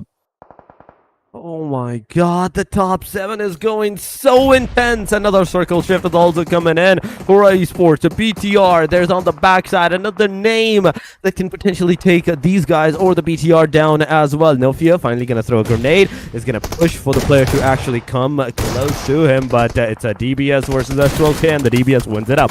Optimus gets the prime elimination, but instantly he gets obliterated from the backline as AST, Tribe AEROMACY, makes their way into this itchy third party. There's a 4th party going around as well, as Tribe AEROMACY also gets taken down. Champions Esports is in the proximity as well, and every single one of these top 7 teams, they're in this small radius of a circle, meaning the moment the circle's gonna start to close up, everybody's gonna be into a very panic mode. EARENA 456 getting a knockdown. EARENA 30K getting Ryzy with the car knockout. Oh my god, it's everyone that's either scattered or everyone that's constantly taking the fight. I mean, there's one team that's looking pretty good right here, and that is going to be EARENA, the only squad with a full 4-player roster surviving. And they've not taken too much damage. Those HP bars are looking pretty good at this point. BTR, they had the numbers favoring them, but it has all started to turn around. Down to a duo they go, but they have been able to find 7 eliminations. Now, very spread out. Not quite sure whether or not Federal is going to be able to survive this. Snape also in a very sticky situation. As you can see, the Saints are starting to find their way on through. It is going to be 20K that will get taken down right then and there. BTR still riding the ridge, still in this fight. They have not settled just yet. Tribe AEROMACY rather, just in that center zone, looking pretty good. They also have a full squad up, and they have a strong angle to play off of. But it's all going to ride on whether or not they can actually make that work in their favor. 30K is going to get taken on down as Federal secures their 2nd elimination. And of course, it is 8 overall. Snape getting sniped by that nade as it rains on down. Tribe AEROMACY now getting right into the swing of things. as they start to fight back, looking to leverage their position against what is left of BTR. It's going again. Haywire. I see a lot of solos. 2 solos. BTR, Alter Egos. EARENA has duo. Okay, they might change into a solo in a short while because of the position that they were in outside of the circle. Situation will definitely go not into their favor. But Team Secret, it's happening. A knockdown comes into the play. BTR, EARENA, 456 gets knocked down as well. There we go. Talking about the solos. EARENA instantly gets obliterated. BTR gets Mormon out as well. 4 eliminations, and with this, it's all over. BTR having 10 eliminations. Highest in this lobby so far, and not only the highest, but look at the overall ranking on our right side. Not only they have taken off away from HORAA Esports and Alter Ego, they have successfully secured more and more points than them. HORAA Esports at 67. There's still the possibility of getting that number 2 back for themselves, but they have overtaken Alter Egos completely. Yep, there could be quite a bit of a lead coming through here from BIGETRON by Vitality as they now start to take aim onto Team Secret. Team Secret, though, I like what they've been doing so far, getting more points on board. But you can see now, unfortunately, the aim is just absolutely on point as Federal locks in another spray down. But you got to get ahead of that blue, otherwise those 11 points are not going to sit so well. We want to try and capitalize on good, strong finish here as well, at least within the top 3. Not quite sure if Federal is going to be able to pull that off as they now take so much fire quickly, just trying to dip out of harm's way. At least managing to survive for the time being. But Dockel sending it out, and down they go. Oh my god, came straight up from all of those fights, surviving all of them, back to where they came from against Team Secrets. And Secret, they definitely avenged their own teammate. But Champions Esports, you missed the crucial shot, Doc. No! Now your location is revealed. You're outside of the blue zone. You're going to receive a heavy casualty on you. The moment you're going to try to exit this area, get into the car, or leave the premises, it's all over for you from that point onward. But Balja, he's going to leave the warehouse, the shack, for himself, and just going to move into the backline area. But Champions, Alter Egos, they're close. HORAA Esports, as a solo player, they're also into the top 5. 10 players are remaining. 1 versus 1 versus 1 versus 3, potentially. Or it can go up to 2 versus 4 full squad. It's a full squad of Tribe AEROMACY with 3 eliminations, having the very dead center of the circle. Anyone that's even trying to get into this area in the waters, they're gonna step foot, and Tribe AEROMACY is instantly gonna take them down. I just saw Gyante coming through with AMR, right? So there could be quite a big boom happening in this zone somewhere. I don't want to be on the receiving end of those hits, though, but it's going to be Daybot trying to survive, trying to ride out the storm as Champion Esports sending out quite a few utilities, trying to pop them out of this building. Ooh, a little bit of a bait and switch here, as Daybot is going to be firing off shots, looking to see if they can pull them in, draw them nearer to get the jump on them. But it does seem like Champion Esports are going to go for the flank. They're not going to fall for the trap just yet. Yep, there we go. Very quick and easy play as they do take out Daybot. And with that, we are down to the final 4. 2 solos versus 2 jam-packed squads. Now looking to go in for that showdown. It is going to be the side here of Tribe. AEROMACY taking a very controlling position in the zone. I like the spread that they have. But now Champion Esports looking to see if they can contest this. Dockel still way off in the distance. Could still play quite a big role in this match. Whoa, do I see an AMR in the hand of Gyante? No way, no freaking way. 1 shot, and that's going to be a very hard-hitting one on you. But 5 bullets only, 2 in the back. Okay, there we go. I thought for a second that's only 5 loaded, and that's all that he has. But 40 bullets onto the other hand, the QBZ, with 127 into the backpack as well. He's ready. He's locked and loaded. But throwable-wise, he's not. He only has a single Molotov, a flash, 5 smoke grenades. And they're not going to help them that much. But yes, in the circle, being in the circle, stage number 8 is closing on, being on to the stage number 9. Oh, there we go. It's a Christmas for Tribe AEROMACY going around. 1 player. If Balja is down, Doc can maybe seal that away, but no, he misses every shot. Keno also gets taken down. Doc's location has been revealed. That's Keno, knockdown. It's going to be an obliteration on the guy, and as Team Secrets closing on slowly and steadily, it's a 1 versus 1 versus 1 versus a 4 scenario. More, go on, it's gonna hit the player. The second shot will not, and he will deny his elimination, but nope, he's not let the deny goes over as Rig gets the final bullet connected on towards the players. It's 1 versus 1. HORAA Esports versus the full squad of Tribe AEROMACY. There we go, the spray's going, but the grenade's finally gonna get a connection. Rig gets the elimination, that's 6. Tribe AEROMACY gets a knockdown as a Jiggle. He's ready. Gyante is down. The AMR player is on his knees, ladies and gentlemen. HORAA throwing all the utilities that they can possibly accumulate, a custom at this point, and Jiggle, no connection. Come on, man. Every single utility is either too further away, or you don't even have the idea that the player was close to you, and Delta comes in, gets that a shot, and with this, it's a winner chicken dinner. 8 elimination, I do believe so, for the Tribe AEROMACY, 18 total points. Well, they came into the match sitting at the top of the leaderboard, and now they just asserted their dominance, ensuring that they stay at the top, at least for the time being.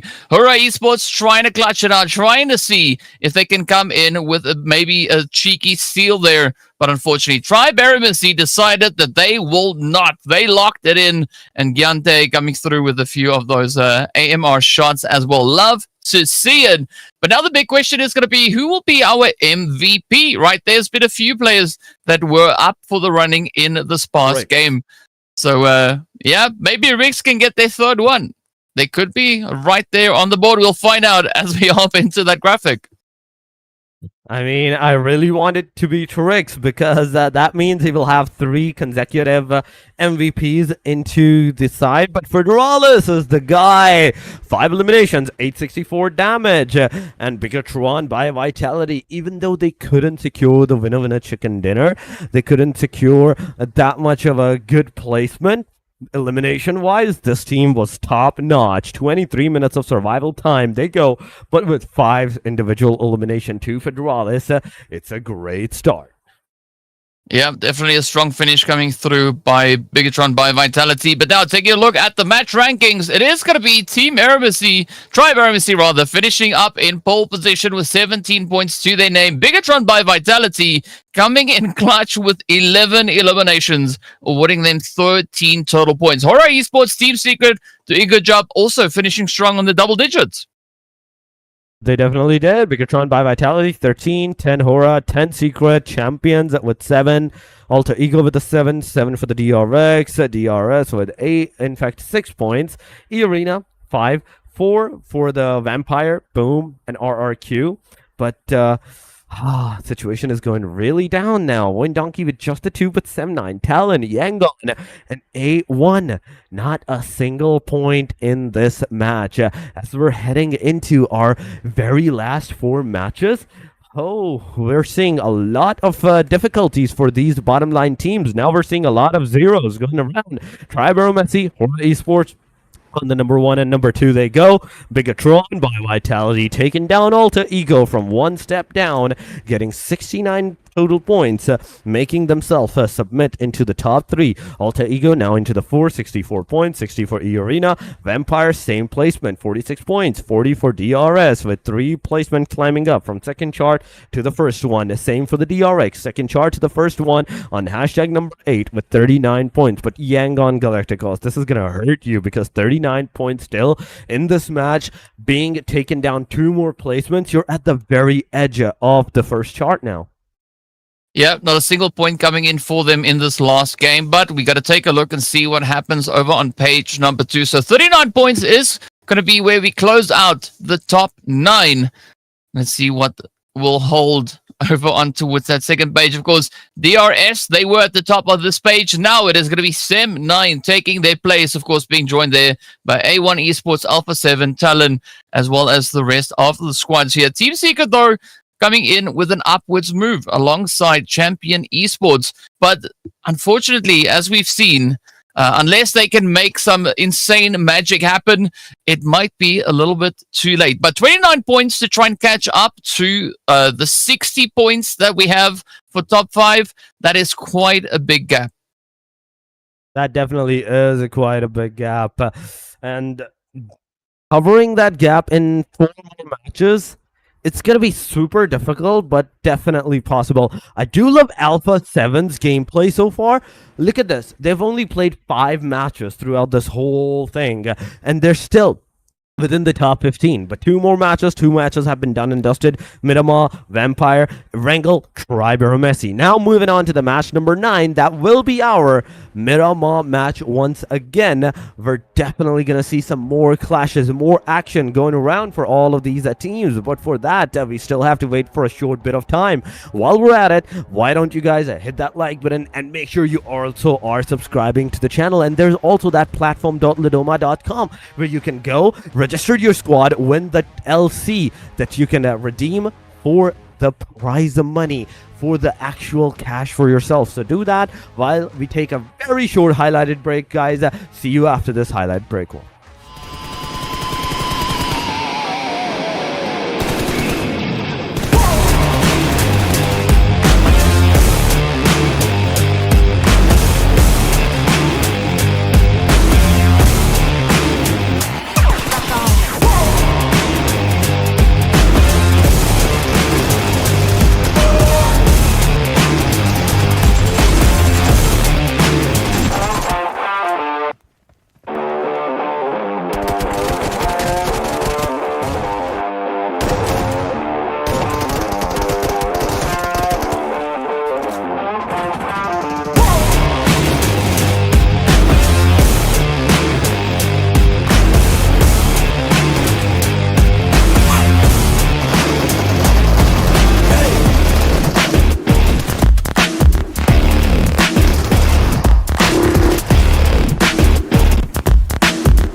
Ladies and gentlemen, welcome back to the Asia Showdown Season 3, the final day. Of course, we've wrapped up our first 2 matches.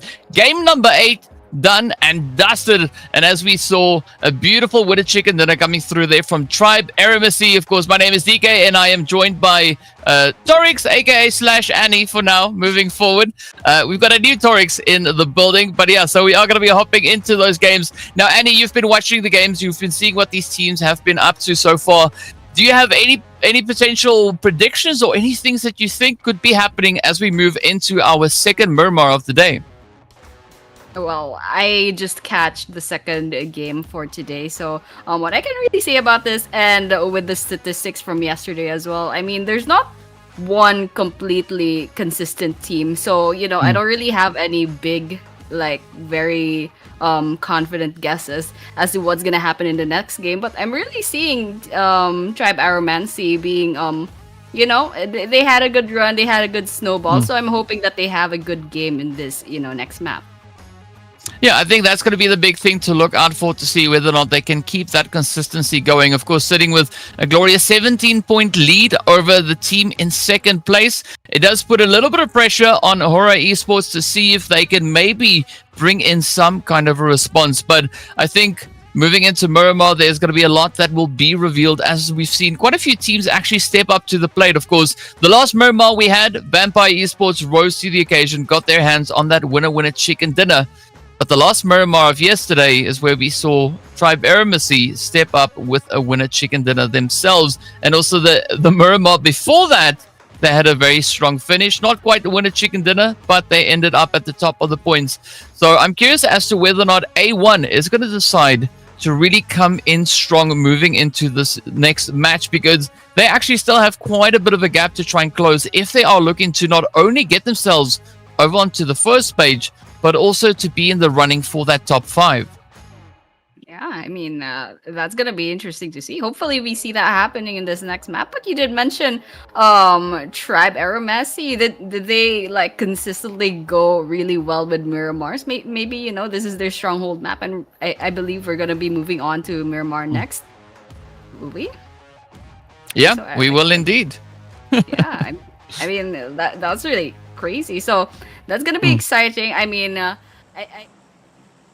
that are gonna be rooting for AST right now, but of course, once again, anything can happen, and we're gonna be moving on to this next map. This is match number 9 for day 2. I mean, for the grand finals, rather. I believe this is match number 3 for today, but match number 9 of the grand finals, and we'll be seeing that flight path quite biased towards the north. So we're gonna expect a lot of teams won't be making it towards the southern part, such as in Valle de Mar and everything else. Los Leones maybe sooner or later once the teams get their vehicles, but for now I think everyone's just kind of going to their drop-off places. Lots of teams going towards the south, but there are some teams going to the north as well.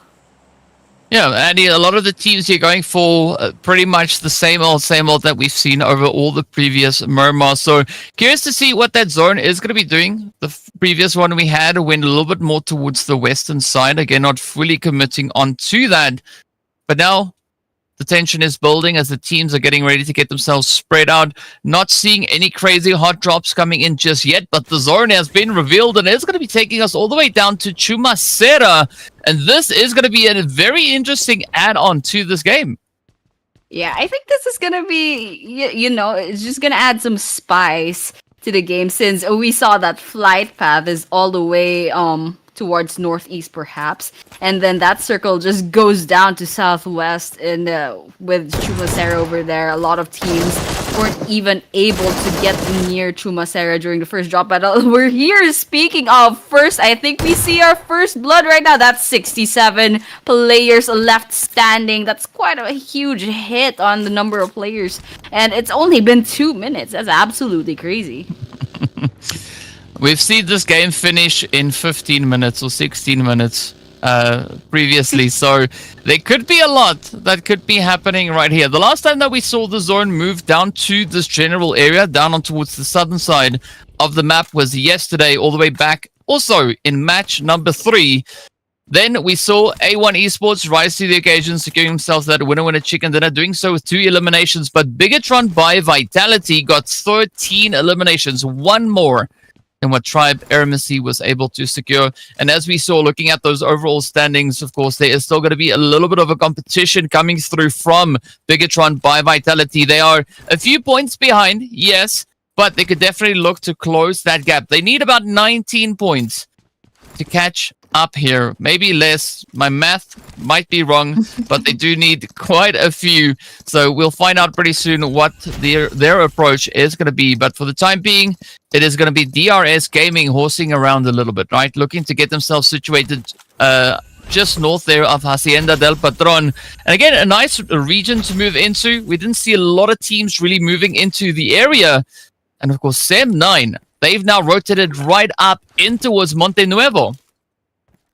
I can see that, and everyone's kind of just looting the place around, chilling about. After those few first kills, I think everyone's kind of settled down, got their territory, and now they're just gathering resources. And of course, we're still about almost 4 minutes into our Miramar game. But you did mention there's a game that lasted for 15 minutes. I think I'd like to see that right now. But going about this pace, I think we're going to be seeing maybe a 20 or 25-minute typical classic Miramar map. But of course, things could happen. Maybe the teams will suddenly run into each other right in Chumacera, and then they're just going to have a whole death match over there. But, a caster can dream.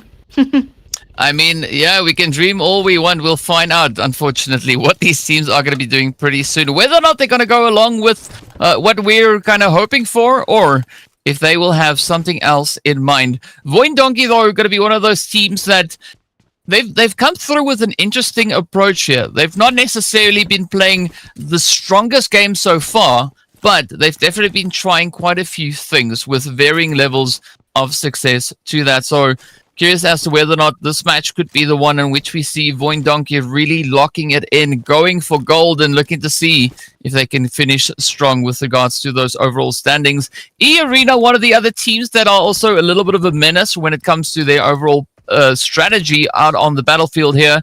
But for the time being, they're going to have Los Leones, and they can go about their business. I'm not quite really seeing any other teams sharing this location with them. Yeah. I mean, that's good for EARENA, and definitely from the mini-map, there's no one nearby, which is, number one, a good thing if you're still gathering resources. But once you've gotten all those resources and all those bullets, all those armors, then you're just gonna be, wasting a bit of time not being able to get those kills, get those eliminations that you need. But then again, this is going to be a patient game. PUBG is a waiting game most of the time, so that's exactly what they're going to do. But over here, I think we can see Alter Ego Aries kind of lounging about this area, and there's a team towards its western side. Let's see if their cars will make enough noise to start an engagement.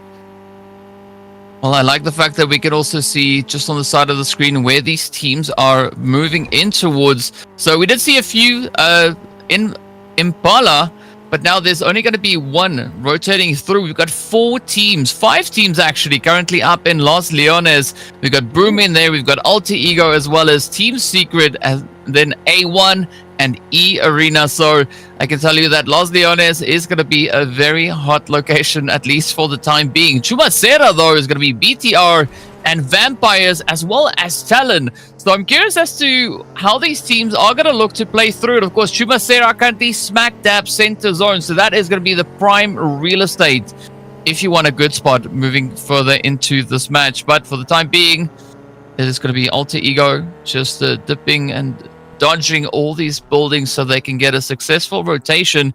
And I gotta say, I actually appreciate Alter Ego going to that southern side, right? Looking to prioritize a little bit of a position further down the edge of the zone itself.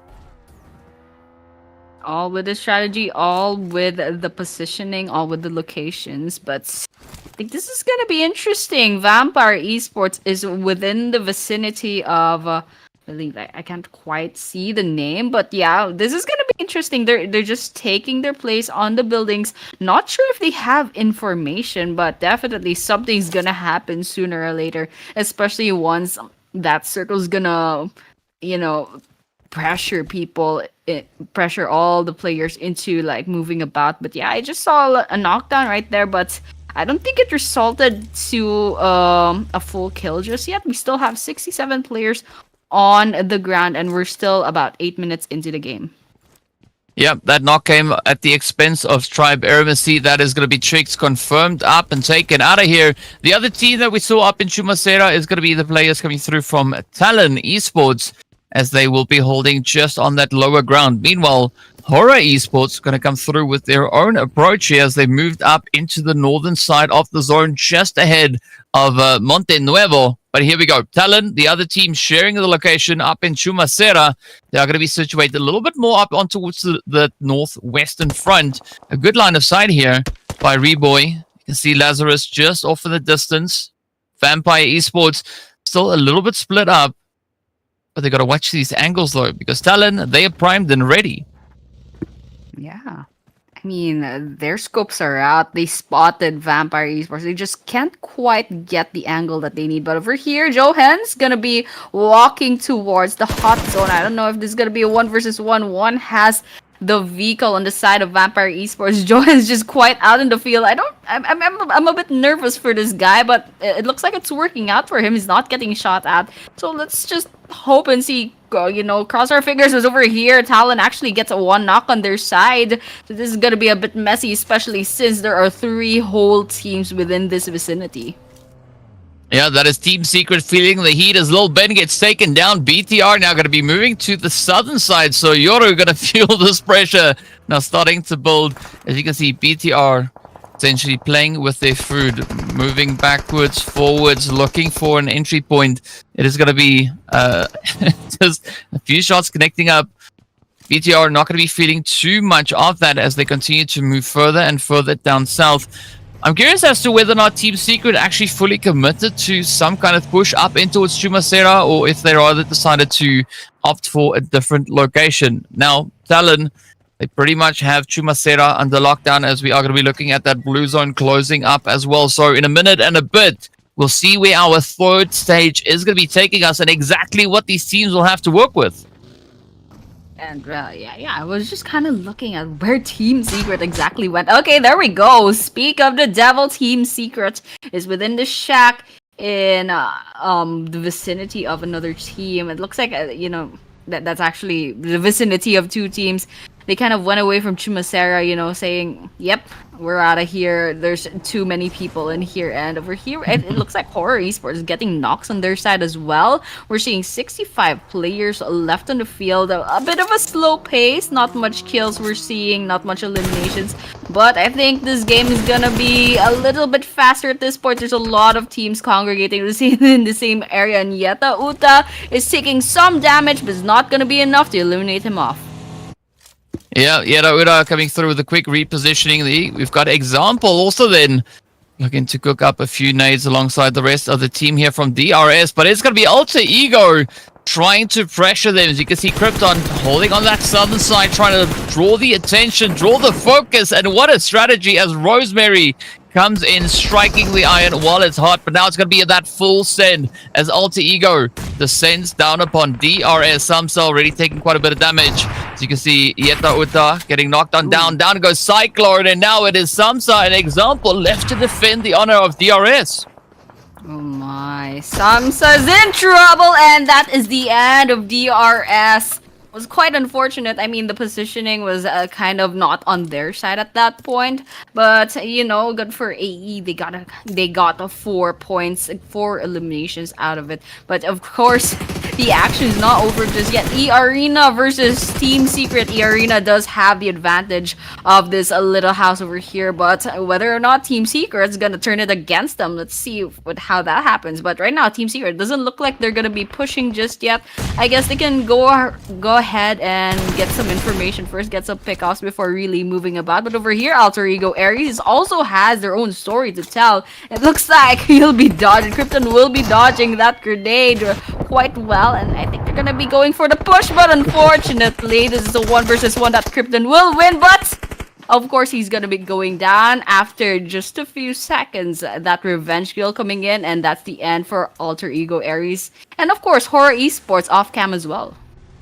Yeah, two teams falling in very close succession here, but it is far from over. RRQ gonna start rolling up as well, just moving south there of Chumacera. They're gonna be riding the ridge, looking for that next place to call home. TALON still occupying Chumacera, so they seem to be quite reluctant. They don't want to give up the position just yet, and it could actually pay off because there could still be quite a few teams transitioning into the zone from that overall positioning. BTR, though, off in the distance, approaching Team Secret. And then, of course, as we saw on the opposite end, is going to be EARENA. So if Team Secret is not too cautious, they could find themselves in quite the predicament. But look at the patience coming through here from Optimus as Federales now starts to approach, looking to open up the angles here. GK, though, getting hit, and this is where everything now could start to turn around. BIGETRON by Vitality definitely going to come in here looking to prove a point. Yeah. BIGETRON by Vitality, they do have Team Secret on their crosshairs. And yes, that's a hit. That's a knock on J-Key by the hands of Erazy. But I think it's not over just yet. They spot two more players from Team Secret from a distance. They're trying to get those bullets, but it's not gonna be connecting. But in the end, J-Key from Team Secret does say goodbye for now. And so with that, BTR, I mean, they have a few points on their side, but otherwise, they're still in trouble. There's several other teams hovering about. Yeah, YANGON Galacticos is going to be one of those squads just over to the southern side, trying to decide whether or not they want to take any part in these engagements, or are they going to try and prioritize a little bit more of an advantageous angle. RRQ also spotting out of position. A quick play here. BTR just down the hill, so this is where La Par needs to be super cautious. Federales is going to be on the approach. Quick duck into the vehicle, looking to fortify that overall positioning here now for RRQ. But again, BTR, they were causing a bit of noise. They've also drawn in a bit of attention. It's going to be up to YANGON Galacticos to see whether or not they will choose to get involved here. And off in the distance, we can see the other part of BTR also holding steady. So a very bold approach coming through here from BTR, fighting on several fronts. Yeah, lots of choices to be made at this point, but of course, VD and DRX got their own engagement in this area. Big Mama taking lots of Big Mama damage, but in the end, they're holding on to a few more HP on their side. But on the other hand, we're looking at Champions Esports as well, having the high ground. There's some teams right below them, but over here, I'm scared for this mini map. There's about 2 or maybe 3 teams, and this is gonna be a 1 versus 1 between Big Papa and another player over here. I don't quite see it, but one has the high ground, one has the low ground, throwing those throwables, and unfortunately it's the high ground that will win. Big Papa holding on to life by a thread. Get that I don't know if they got that kill, but yeah, definitely their team does get that kill, but it's not over just yet. There's another team hovering about from the distance, from above, and this time they don't have the high ground. Yeah, DRX now fighting also on all fronts. It is going to be Champions Esports just ahead of them. We did see that play coming through at the expense of VOIN Donkey. VOIN Donkey holding on with the solos. We can see up on the minimap there, just trying to dodge all the sprays heading up in their direction. Absolute laser focus, but that is going to be Vampire Esports also now poking and prodding into the side here of Talon as the pressure is on. Axel with a quick dip out of the vehicle. They spot an opportunity. Yoro is going to be down. Axel, Shield, and Reboy looking for their opportunity to try and bounce back. But Vampire, they are eager to push. They are eager to secure the points. They've been doing quite a bit of climbing here already, starting the match all the way up in 6th position. They've not found any success with eliminations, but this could be that opportunity. The Sivina just waiting patiently for an opportunity to present itself. Mueller, very active, looking for the angle here. Yeah, Vampire Esports, they have the golden opportunity over here. There's a lot of players within the minimap, but it looks like they'll be saying they will be seeing a knock on their side for now. But looks like Lazarus is trying their best, though. They spot the player from a distance trying to get those shots in, but unfortunately it's their team that will be seeing 2 knocks. And Champions Esports off cam, they do say goodbye. We're down to 12 teams and 40 players, and one by one we're seeing things coming up on the kill feed. But right now we're looking at Talon Reboyaza up here in the open, getting shot at. Unfortunately, he'll be losing that 1 versus 1. And all the while, lots of different fights all over the map. And right now, we're just watching teams fall one by one. 36 players rather left. Talon Esports, they need to revive one of their players. One's already down in the ground. And there's only 2 left in this team in Talon who will be left to pretty much get as much points as possible before this game ends. Yeah, all hope is lost there for A1 Esports as well, as they will get sent onto the lobby. RRQ now going to be feeding the heat as Lazarus dials it up. Sem9 going to be following suit, as they will also be walking out of here with 3 points to their name. Mueller now still focusing quite aggressively onto RRQ, but both squads outside of zone, they need to find that reposition. They need to get themselves securely angled here, because stage 5 at blue zone is going to cause quite a bit of harm to the players.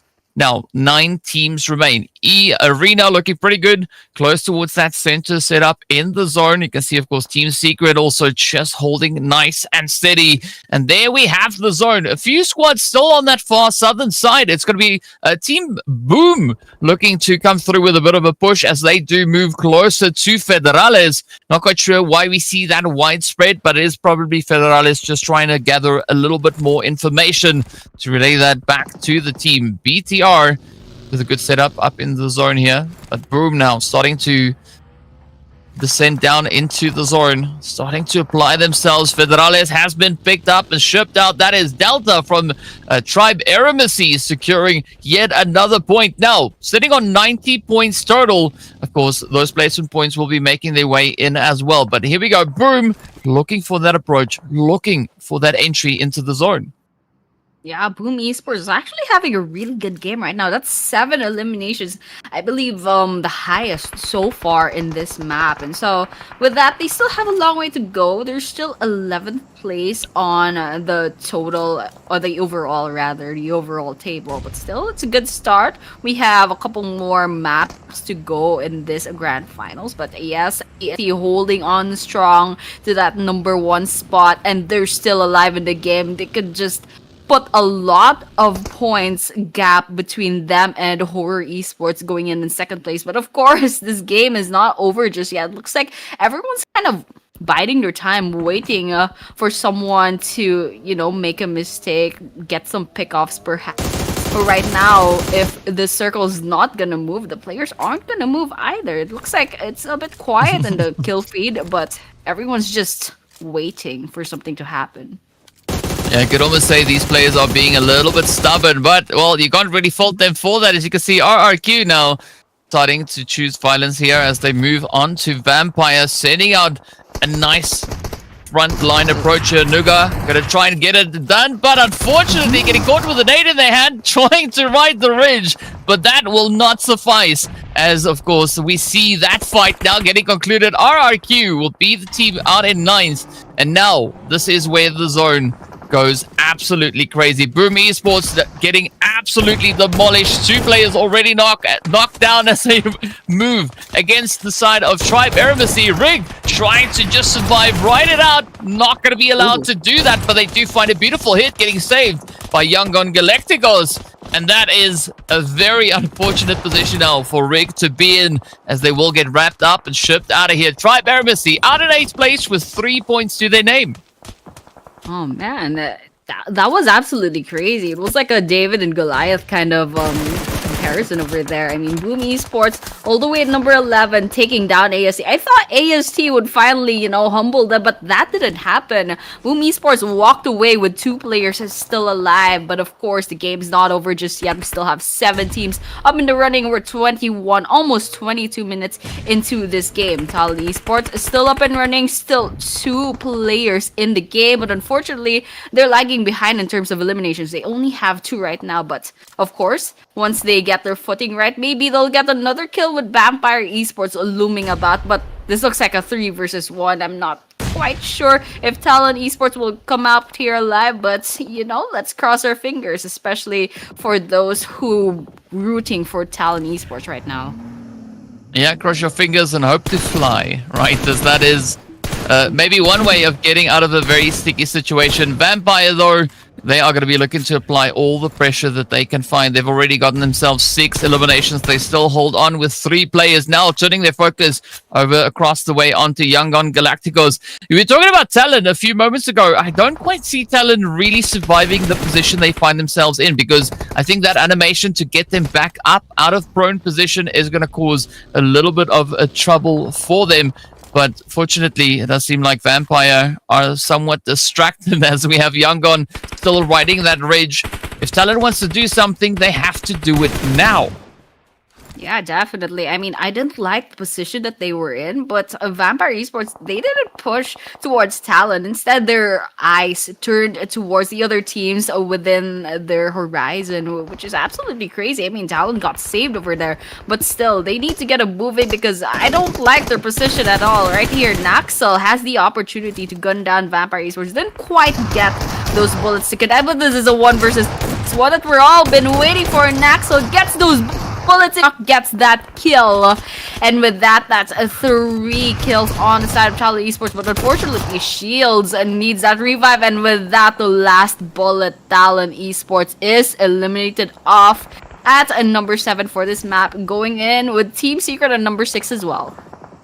Yeah, the lobby is heating up, and I think it's the right map for that as we are out in the desert. Now, BTR down to a solo. It is going to be Optimus looking to see if they can survive the rest of the zone. But EARENA now coming into play, as we can see them sitting with 3 eliminations and one of the only few squads still left with all 4 of their players in this game. BTR are going to try and patch themselves up. 2 knocks already going through. Razy could potentially be bleeding out right about now, but YANGON Galacticos still looking pretty confident over on towards that western side of the zone. Nice little bit of a plateau here for them to try and capitalize on. They do spot Yumi up ahead, and it is now going to be full send time as YANGON Galacticos start to mobilize. They start to move, and the utilities actually getting sent out in a response. That is going to be Yumi all the way from Boom Esports. Still responding quite aggressively already. 10 eliminations for the side here of Boom.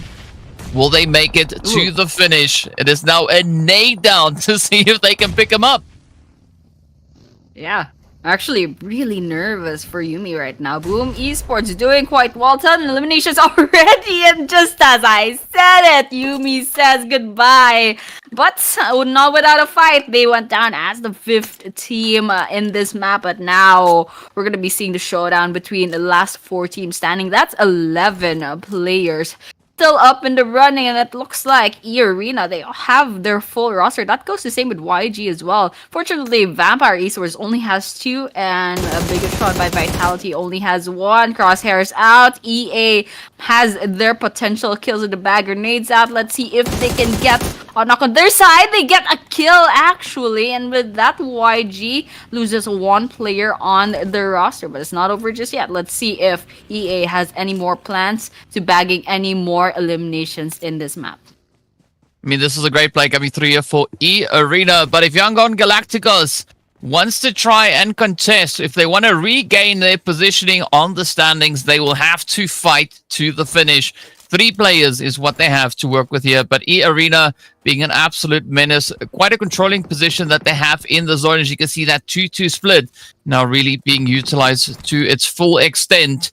BTR, they are going to be holding on with the solo. Not quite sure if Optimus is going to be able to shine in this one, but Vampires, I also like the high angle that they have. Master Spell is going to look to send it up. Instead is met with quite a bit of a spray down. Fortunately, still managing to hold on. Not a lot of damage getting connected on towards them. As you can see, Master Smile turning that spray around. Vampire losing their player. And now, Vampire holding on with 1. But YANGON Galacticos also not looking too confident now, as they only have 2 players left to make a difference. Ooh, I like it. EA's doing so well, getting elimination after elimination.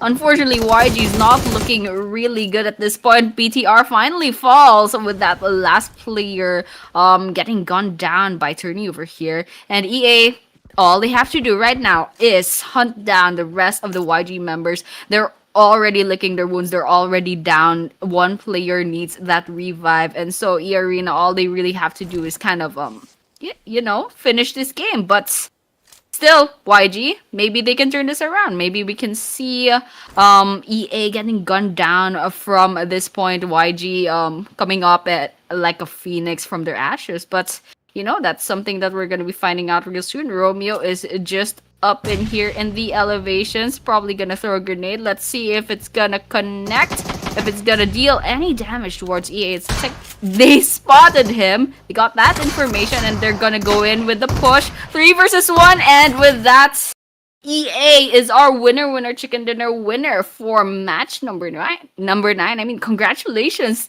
They had a full roster coming in once the top 5 teams were towards the end of the game. And so, you know what? They had really good prospects and they did not mess it up. Congratulations once again. Yeah, EARENA showing that the numbers work out in their favor.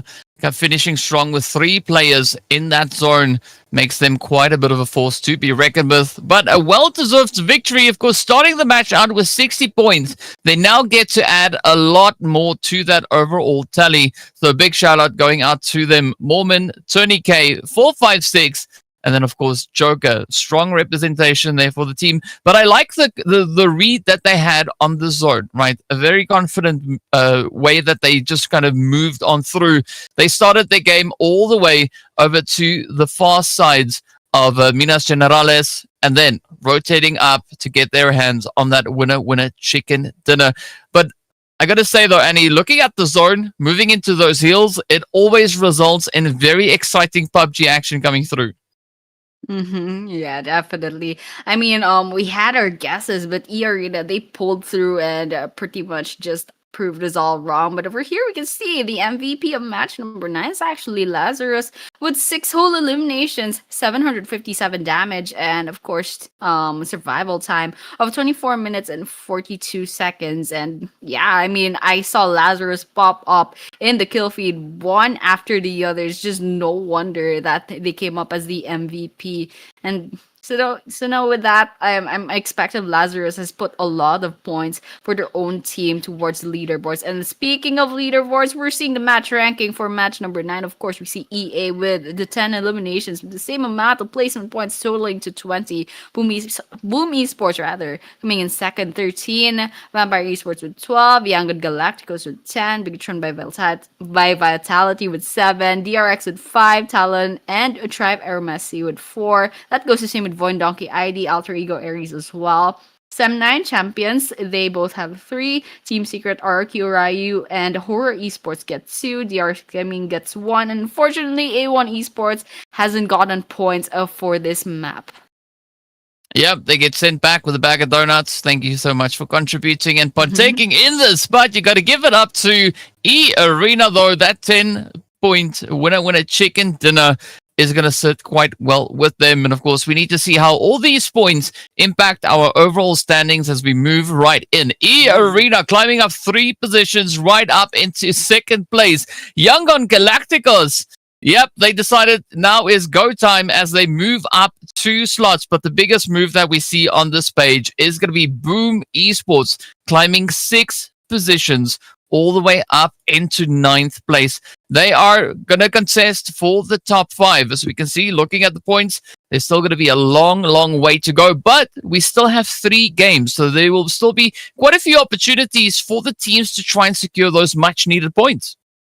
Yeah, I mean, absolutely crazy for Boom Esports over there. That's 6 whole ranks going up. And so with that, this is the rest of the rankings. And of course, there's a lot of things to say, but I just want to see Boom Esports. They really shined in that last game. They racked up a lot of points. And if they keep this consistency towards the rest of the map today, the rest of the maps rather for today, then maybe, just maybe, they'll actually contest towards maybe top 5, maybe even top 3. But of course, we saw towards the first page rather, we see AST, they did keep their number 1 ranking, but we saw some teams are climbing up. So, you know, this is going to be exciting. This is a very volatile leaderboards. So lots of things can happen. And of course, these were today's matches.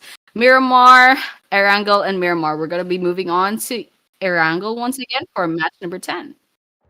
Yeah, we have reached the halfway point of the final day. 3 more games remain to see who will be crowned the victors for the Asia Showdown Season 3. It's going to be a pretty hot and heated engagement, but I think moving into Erangel up next is going to be quite an exciting one, as the teams are going to be bringing in all the aggression that they can muster. And of course, to get that ready, we are going to be hopping into a quick break. So be sure to stay tuned, and we'll see you right back on the other side.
Welcome back. We're getting ready to move into our last half, the final stretch, the last 3 games of the Asia Showdown Season 3. My name's DK. I'm joined by Annie, and we're going to be taking you into the action here. We just witnessed our second Miramar.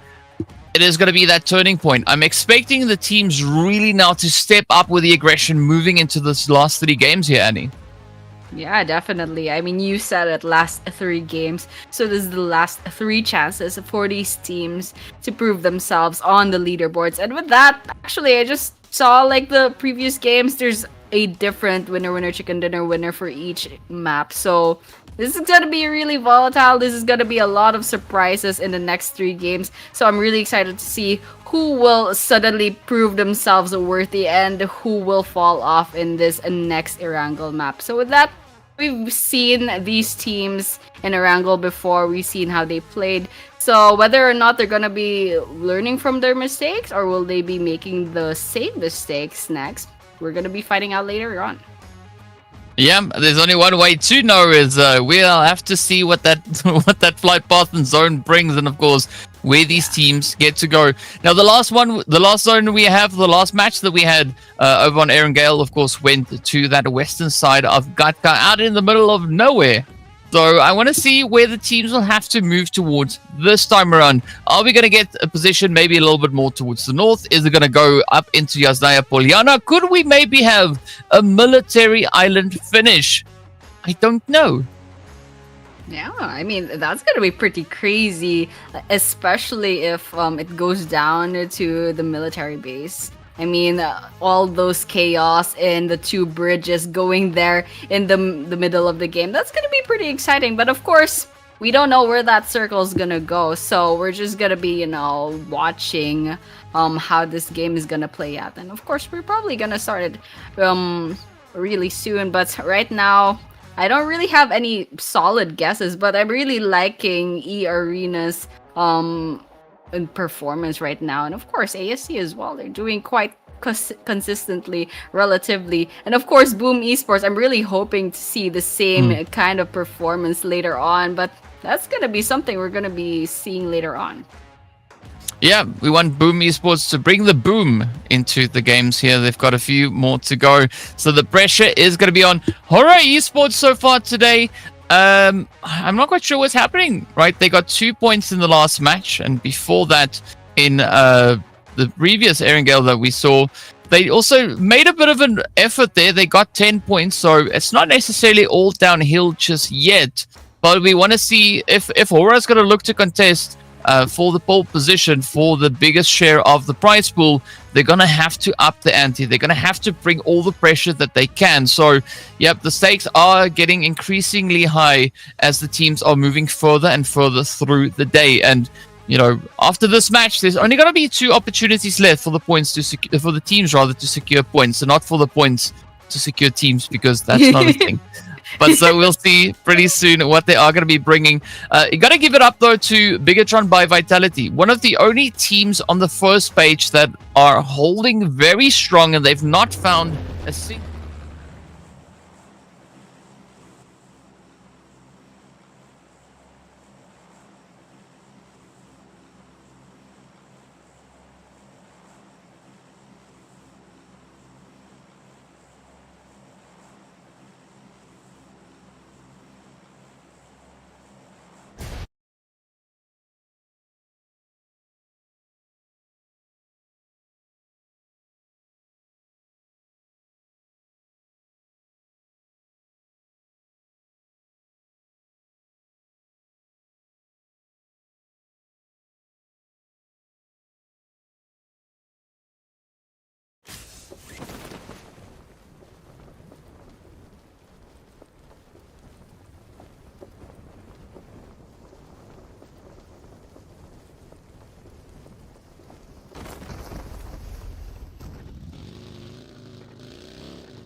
Hoping that they catch up to the points and maybe hold on to their placement in the overalls. But of course, there's a lot of teams that are shining all of a sudden towards this second day of the grand final. So you know what? Let's just see what's gonna happen. Yeah, I think that's what adds to the excitement here. Is there's a big level of surprise that is going to come through, as any team can at any point step up. And I mean, I said surprise, right? That zone definitely is going to be quite a bit of a surprise to these teams. Yeah.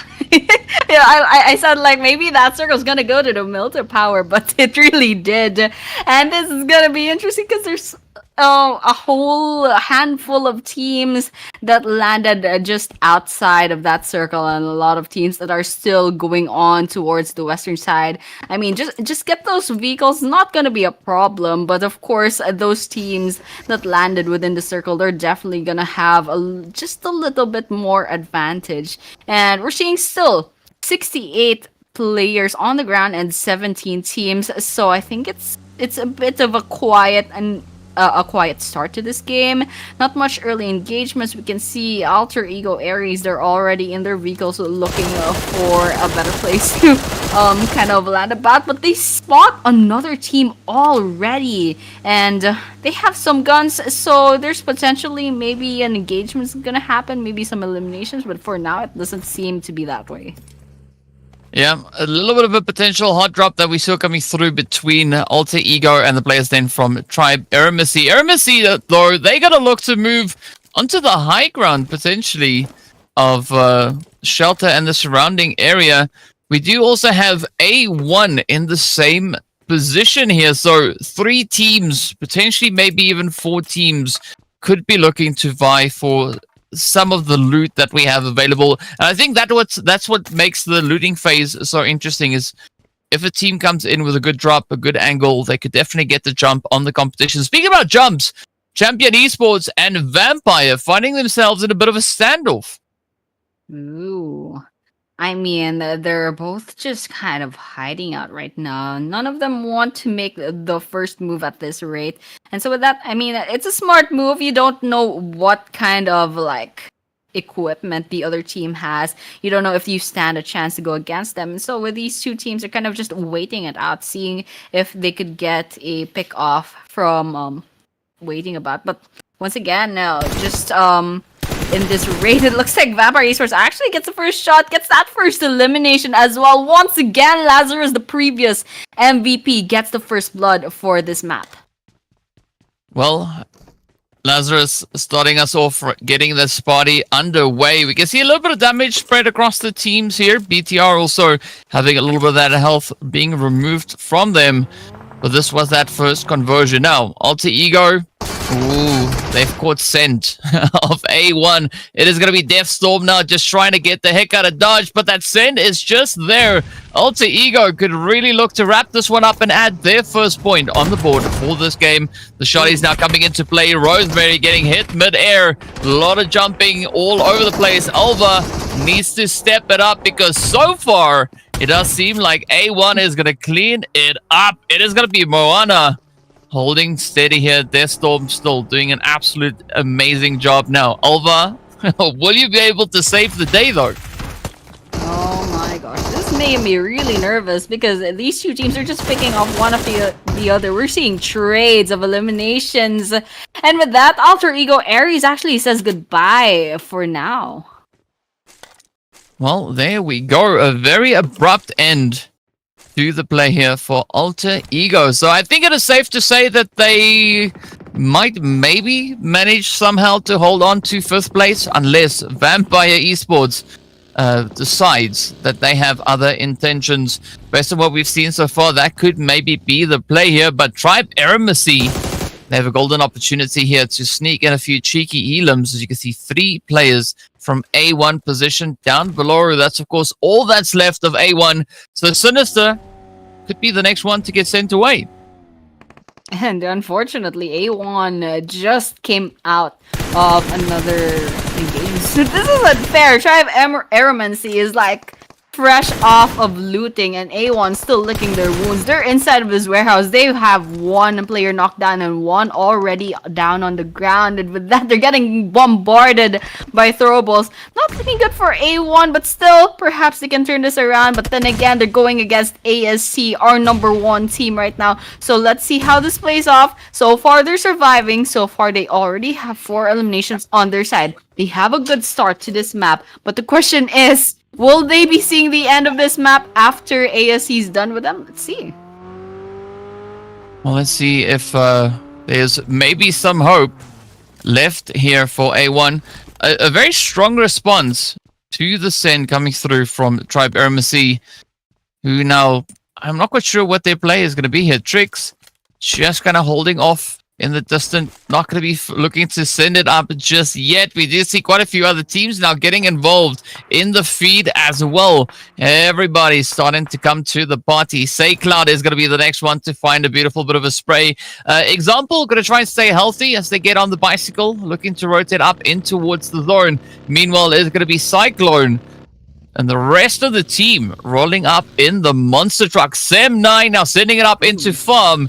That is exactly where Team Spirit find themselves, at least for the time being. Sem9 are going to try and close it up, though, as the full rush is here. Yuhai flying right into the buildings. Yeah, I like this already. This is going to be a potential whole squad wipeout. This is Sem9 versus TS, so... You know what? Let's see what happens. It looks like Sem9 Yumeko is kind of circling about, but Yuhai over here goes in to the Dragon's Den. Will he come out alive? That's the question. TS, however, Team Secret, they're positioning themselves, but they're not quite pushing just yet. They're not going on the aggressive. Sem9, we saw one on the red. Yumeko gets one, however, but that's just a knock, not a complete elimination. Liven, however, we're seeing a road chase. And the question is, who's gonna win this? It looks like Dockel is right behind Yumeko. They hit the house, and it looks like this is gonna be a 1 versus 1 between the fences over here. Yep, that's a bunch of jumps. That's a lot of damage taken. Dockel's on the red. It's only then they need either of these teams. They need to be finished off. It looks like Sem9 has 2 players left. Trexie is very low on health. It looks like Yuhai says goodbye completely. Oh, this is not looking good. It is going to be Champion Esports now rolling up for a third-party play as well. Love this chain fighting, just erupting all over the place. Team Spirit, though, looking like they are having a little bit of a tough run this time around. I mean, a good response that they gave to Sem9 rotating up towards them.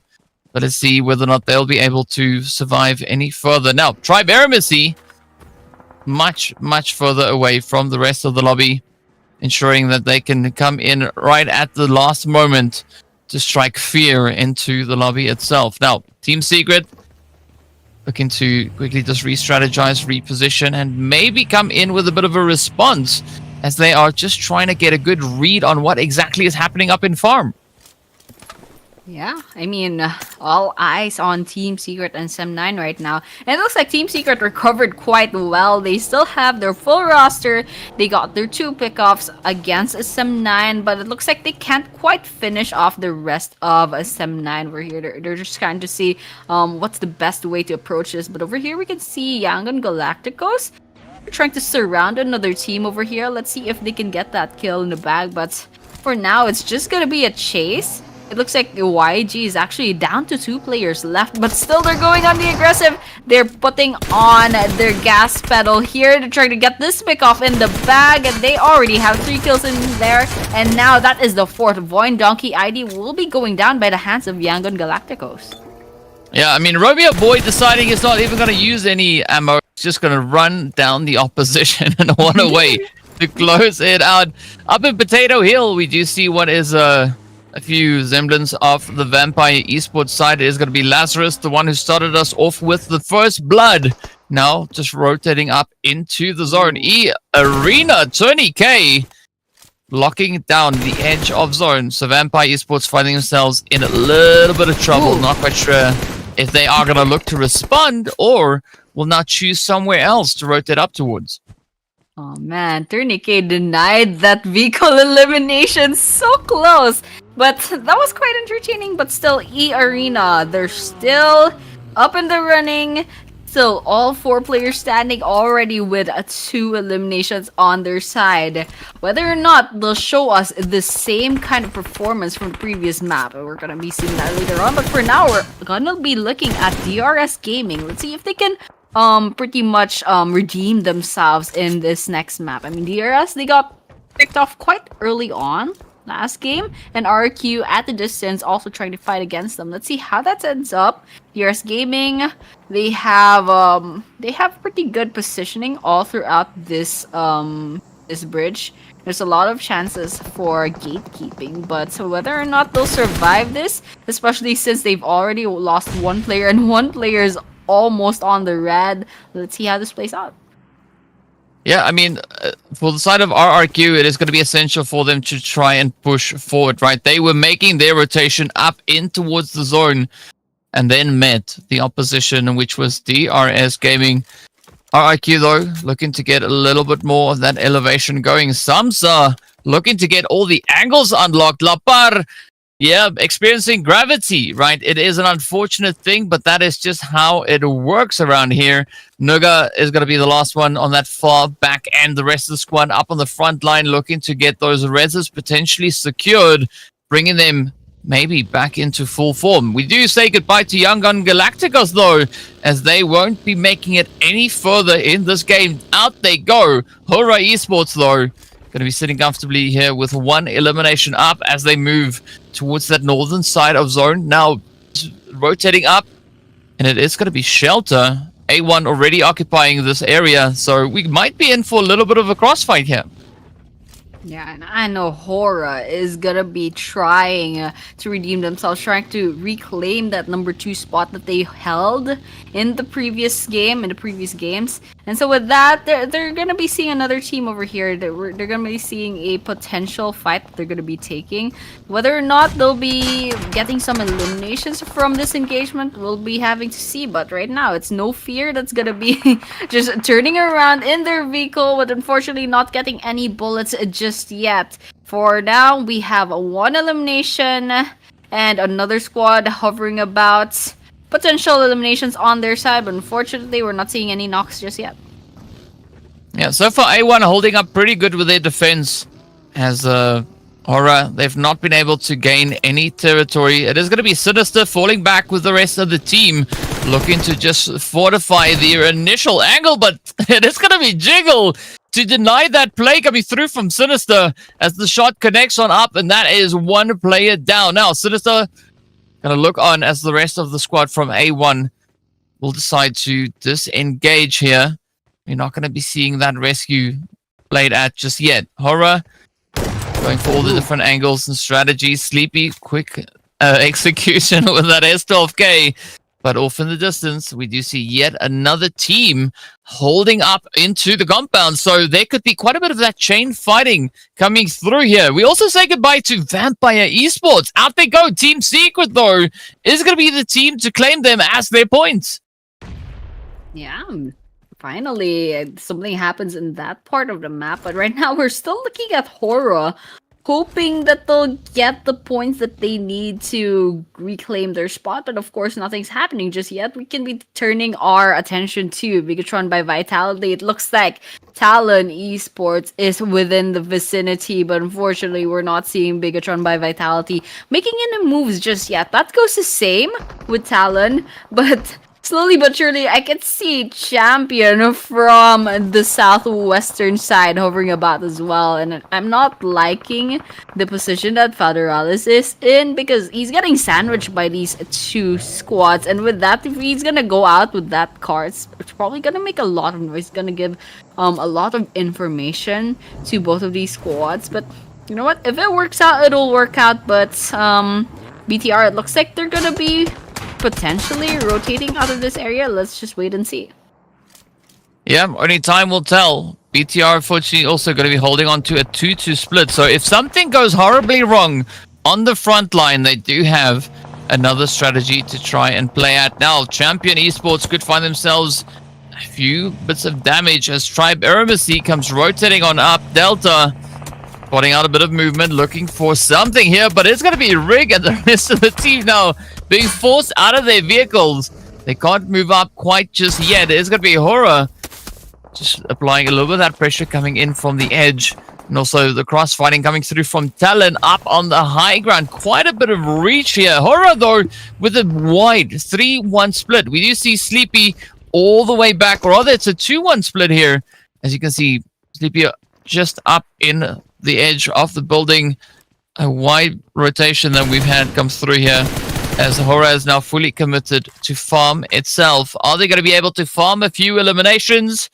We'll find out soon, but so many teams in the surrounding area, and there's multiple opportunities, but also so many angles to keep a very close eye on. Yeah, you gotta watch your back, especially since there's a lot of enemies nearby, and I just don't like this mini map. It makes me nervous, you know. But then again, it's also opportunities to wipe out entire squads, get a lot of eliminations in the bag. But of course, a lot of opportunities to put your head on a target as well. And with that, BIGETRON by Vitality walking out into the open. And with that, PTR, they're actually getting a lot of kills in the bag, with TALON falling one after the other towards their hands. Now all that's left is Erangel, and with that, last bullet, TALON gets eliminated as number 12 by the hands of BIGETRON by Vitality.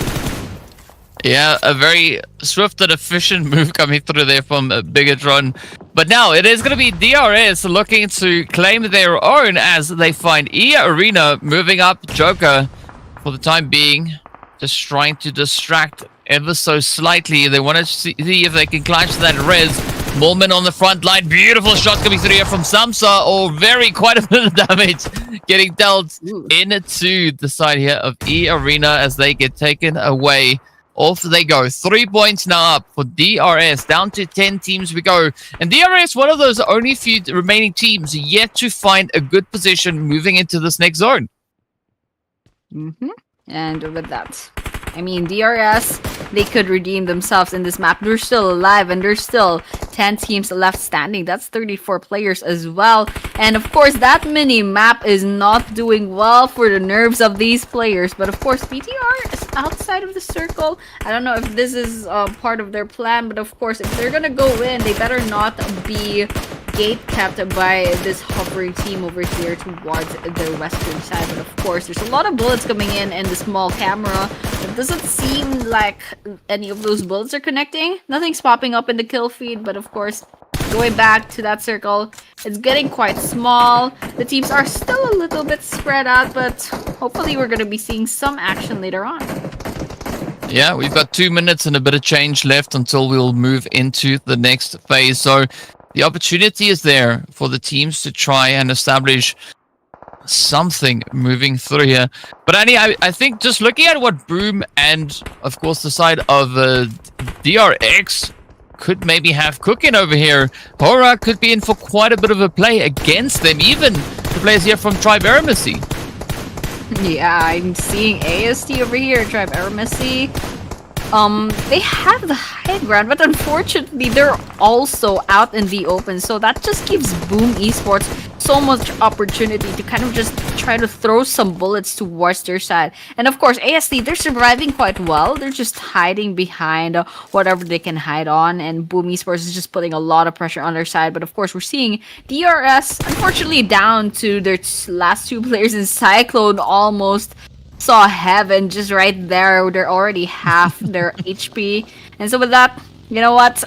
Crossing my fingers that they get a lot of points in this map, but unfortunately with only 2 players left and still so many teams to go up against, you know, they're just gonna have to play this really safe. Yeah, well, who's also gonna have to play it safe is DRX, as they'll get a nice little warm seat in the lobby for the time being. 9 squads remain. BTR are going to be looking to now push a little bit more towards the northern side of zone. Again, going for a very interesting approach here, but Federal, though, is going to lock it in. It is going to be 2 hits coming in at the expense of Champion. Now, Optimus in the building. Got to watch out for these angles, though. It does find a little bit of damage and gets dropped to their knees. It's going to be Satar looking to play that last move now as they find a bit of an opportunity here. Champion's already taking quite a bit of a chunk of HP down, and now it is a 1v1 showdown to see whether or not BIGETRON by Vitality can claim the last few available points. But it is going to be RRQ now looking to roll on up, and this might be the end of the road for them.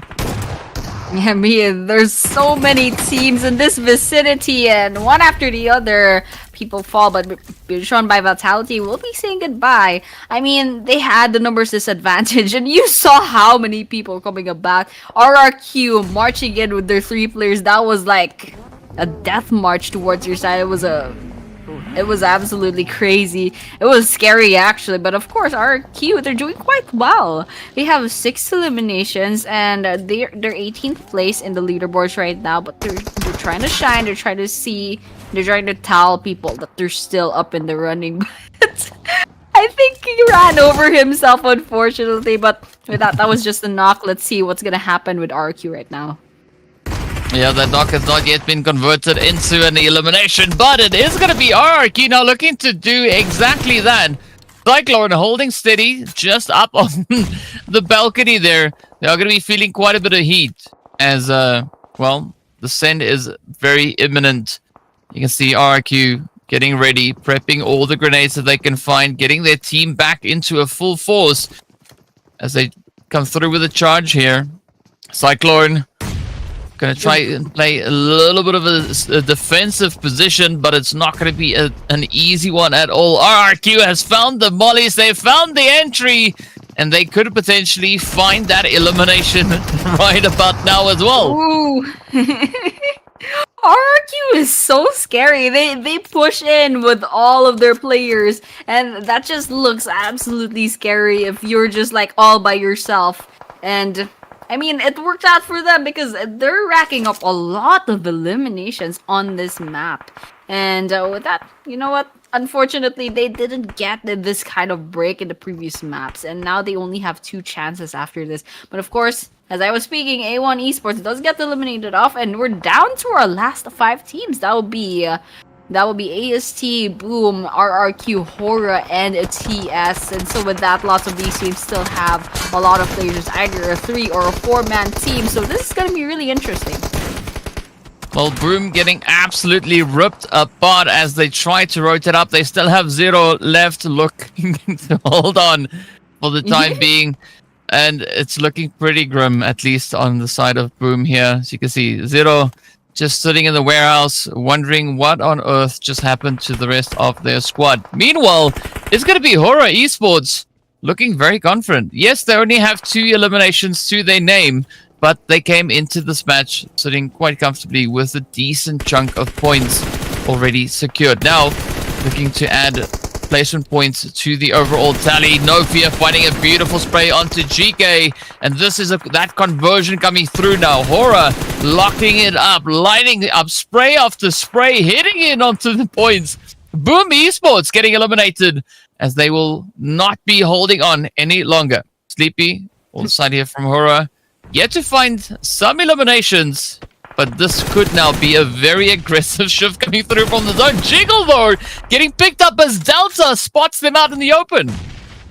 Ooh, it's quite a mess in these last few minutes. I mean, there's a lot of things that you should be worried about. There's so many teams on all sides, and so with that, RRQ is gonna be targeting AST right now, but they're gonna come in with the same kind of push as they always did. All 4 players storming in, one after the other. Actually, it's quite that's crazy. That was actually effective. RRQ stormed it. All 4 players, no plan, just guns blazing. They actually took down AST. That was doing quite well. Yeah, they came in with the meat shields. It's just like, well, if the first one goes down, just keep going, and we gotta keep going until, well, we either see the lobby or we see the daylight on the other side. So what a play from RRQ. 11 eliminations up already. Now, there's only 2 teams standing between them and a potential winner chicken dinner. It is going to be Team Secret holding up with a 3-piece, and then, of course, the duo coming through here from HORAA. But RRQ, they have the numbers advantage. Now, they just got to play a beautiful game to close it out.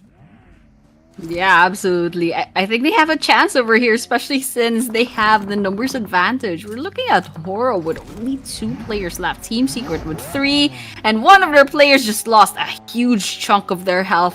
It's actually quite amusing watching RRQ. I mean, their playstyle, it's not safe at all. I mean, it's absolutely crazy. But TS, they threw a grenade over here. It looks like There's one player from RQ who's gonna be getting knocked down. But unfortunately for TS, I believe they're all by themselves. There's the two players, they're still gonna be rotating into the area, but RQ's already putting a lot of pressure on their side with their throwables, but Team Secret coming to the rescue with their vehicles. Whether or not RQ's gonna be taking them down, they're using the same tactic as usual, just storming in, guns blazing, no plan whatsoever. I love it so much. But Team Secret, will they hold their guard against RQ? That's the question right now. I think that it's safe to say that the approach here from RRQ is all or nothing, as they do find quite a bit of damage now onto Team Secret. The utility is also going to be flying back and forth. Ooh. Oh, this could be 13 eliminations coming through now for RRQ. They still need to find that last little smidgen of health left on the side here for Dockel. Let's see. Yep, the mating is there, patching up that HP bar. Ooh, beautiful off angle though coming through as RRQ looks to take action. Now, Team Secret, it is no secret that they still have 3 players up. They got that res secured. One of their players is going to be holding all the way over onto that far western side of zone. So Dockel now has to make magic happen as Lapar comes through with a push. This is RRQ looking for even more chaos and carnage. They do find one. Will they find 2? They do. That is 1 player left for Team Secret. Lil Ben left in the compound. RQ is so amusing right now. They're just using the same strategy and it's working. The funny thing is it's working, and now all that's left is to pick off the last 2 players. That's Team Secret going down as 3rd. Now all that's left is to watch out, look for No Fear, hunt them down, and No Fear is gonna have to fear RRQ right now because they have all 4 players standing, and if No Fear will try to kind of spray them down, it's gonna be going against 4 other players. That damage is not gonna be enough. You get 1 player, you're gonna get shot at by 3 more, and that's exactly what's happening. They know where No Fear is. All that's left is to just get all that bullets there, and it's exactly what happened. No Fear gets 1, but unfortunately, in the end, it's RQ that's gonna be getting that winner chicken dinner. Yeah, I mean, it is what it is there. No Fear, not quite fearless, right? It was instead the side of RRQ. Absolute bullies, I'd say, as they just moved up. Absolutely. They see something, they run to it, they go like, we gotta get it. And they do. What an interesting play strategy that was coming through from RRQ. It worked in their favor. They got the winner chicken dinner and a bucket load of eliminations. Not gonna lie, that was really amusing. It was very entertaining to see RRQ. The first time I saw them kind of like running towards this player. I believe it was the last player of BTR. There were 3 players from RRQ just guns blazing going about them, and we saw that from the perspective of BTR. It's absolutely scary. I was fearing for my life, and RRQ just kept using that strategy, and the crazy thing is, it worked towards the end, towards where there's only 1 player left in HORAA. They still have their full roster. So, you know what? If it works, then it works. It's absolutely crazy. Yeah, that is definitely an interesting strat. I don't know if that would work in all situations, but I can tell you the teams, they weren't expecting RRQ to play like that. I mean, because I've not seen them do that in any of the previous matches. So what a strategy to utilize Lapar. No surprise, coming through as our MVP. 7 eliminations and 842 damage secured, and also just showing off with a good survival time, 26 plus minutes. Very, very impressive stuff indeed. But I gotta say though, I mean, this match wasn't a quick one, but boy, was it an entertaining one. Yeah, absolutely. And RQ made absolute sure of that. And of course, Lapar, 7 eliminations, 842 damage. It's no surprise since they pretty much have their thumb on the ammo button the whole time. Just guns blazing all the way. And look at that. 25 total points in the RRQ and the huge drop to rank number 2 with 11. Number 3 with 11 as well. That's Team Secret and Tribe AEROMACY. Number 4, A1 with 10 points. HORAA Esports with 9. Boom Esports 6. BIGETRON by Vitality with 5. The RS Game with 4. That goes the same with YG as well. Yeah, Champions Esports, EARENA, and VOIN Donkey each having 2. TALON, Vampire Esports, and Alter Ego Aries with 1. DRX and Sem9 unfortunately walk away with nothing, but I mean, look at the disparity between number 1 and 2. It's absolutely amusing. It's more than double the points. And speaking about double, we are hitting triplets. As we can see, Tribe AEROMACY now hitting 103 points, just widening that gap ahead of HORAA Esports and, of course, EARENA. Interesting to see both teams occupying 82 points apiece, and, of course, then 81 going down to the side of BIGETRON by Vitality. So it just shows you the competition is increasing, right? We've got 3 teams essentially sharing that second place position. And BIGETRON by Vitality, if they want to compete against EARENA and HORAA Esports, they need that winner-winner chicken dinner because the eliminations are essentially exactly the same. Yeah, I mean, almost, but never enough. BIGETRON by Vitality managed to get where they are without any chicken dinners, which is quite impressive, but still, it would help if they did win that winner-winner chicken dinner. And of course, we can see the second page as well. I mean, I want to know what RQ is doing. That's 6 ranks up just from that previous game. And that's no surprise, especially with that last winner-winner chicken dinner. So, that was quite nice to watch. It was entertaining, but it just goes to show in this grand finals, there's just some things that you can't expect. There's a lot of surprises, and with these last 2 maps, there's probably more surprises to come. Yeah, I mean, especially looking at the gap between the top 5 and, for instance, where RRQ find themselves situated, right? They've got 42 points, and the top 5 is 69. So if they gain 25 points in the next match, they could very well get themselves right there alongside the top 5, maybe even inside of the top 5. I'm not quite sure if they are going to be able to pull that off, but they just brought in 25 points. So it's going to boil down to the final 2 games to see where those chicken dinners are going to be going, how many points these teams are going to be securing, and if anybody can catch Tribe AEROMACY with 103 points. Of course, we'll find out in a short few moments as we return after the break with our final Miramar right here for Season 3 of the Asia Showdown. Stay tuned.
Welcome back, everyone. We're getting ready to move into the final stretch. We have one Miramar and one Erangel left to see who will be sitting at the top of the overall rankings. Who's going to walk away with that big share of the prize pool?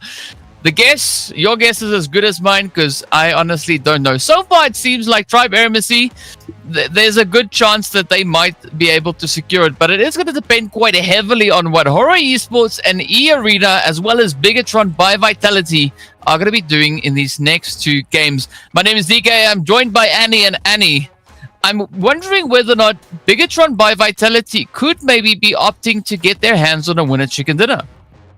Yeah, I mean, anything can happen at this point, but yeah, all eyes on the top 2 to 4, especially since they're kind of just fighting for second place at this rate. They're all in the line of 80s, and maybe top 5 is still at the 60s, so it's quite a long way to catching up. But of course, AST, they're sitting on 100 plus points, so they're kind of secured, but still they have to watch their back, especially if one of those teams below them gets a lot of points in these last two maps. But yeah, basically for this next map, I don't really have any very secure expectations.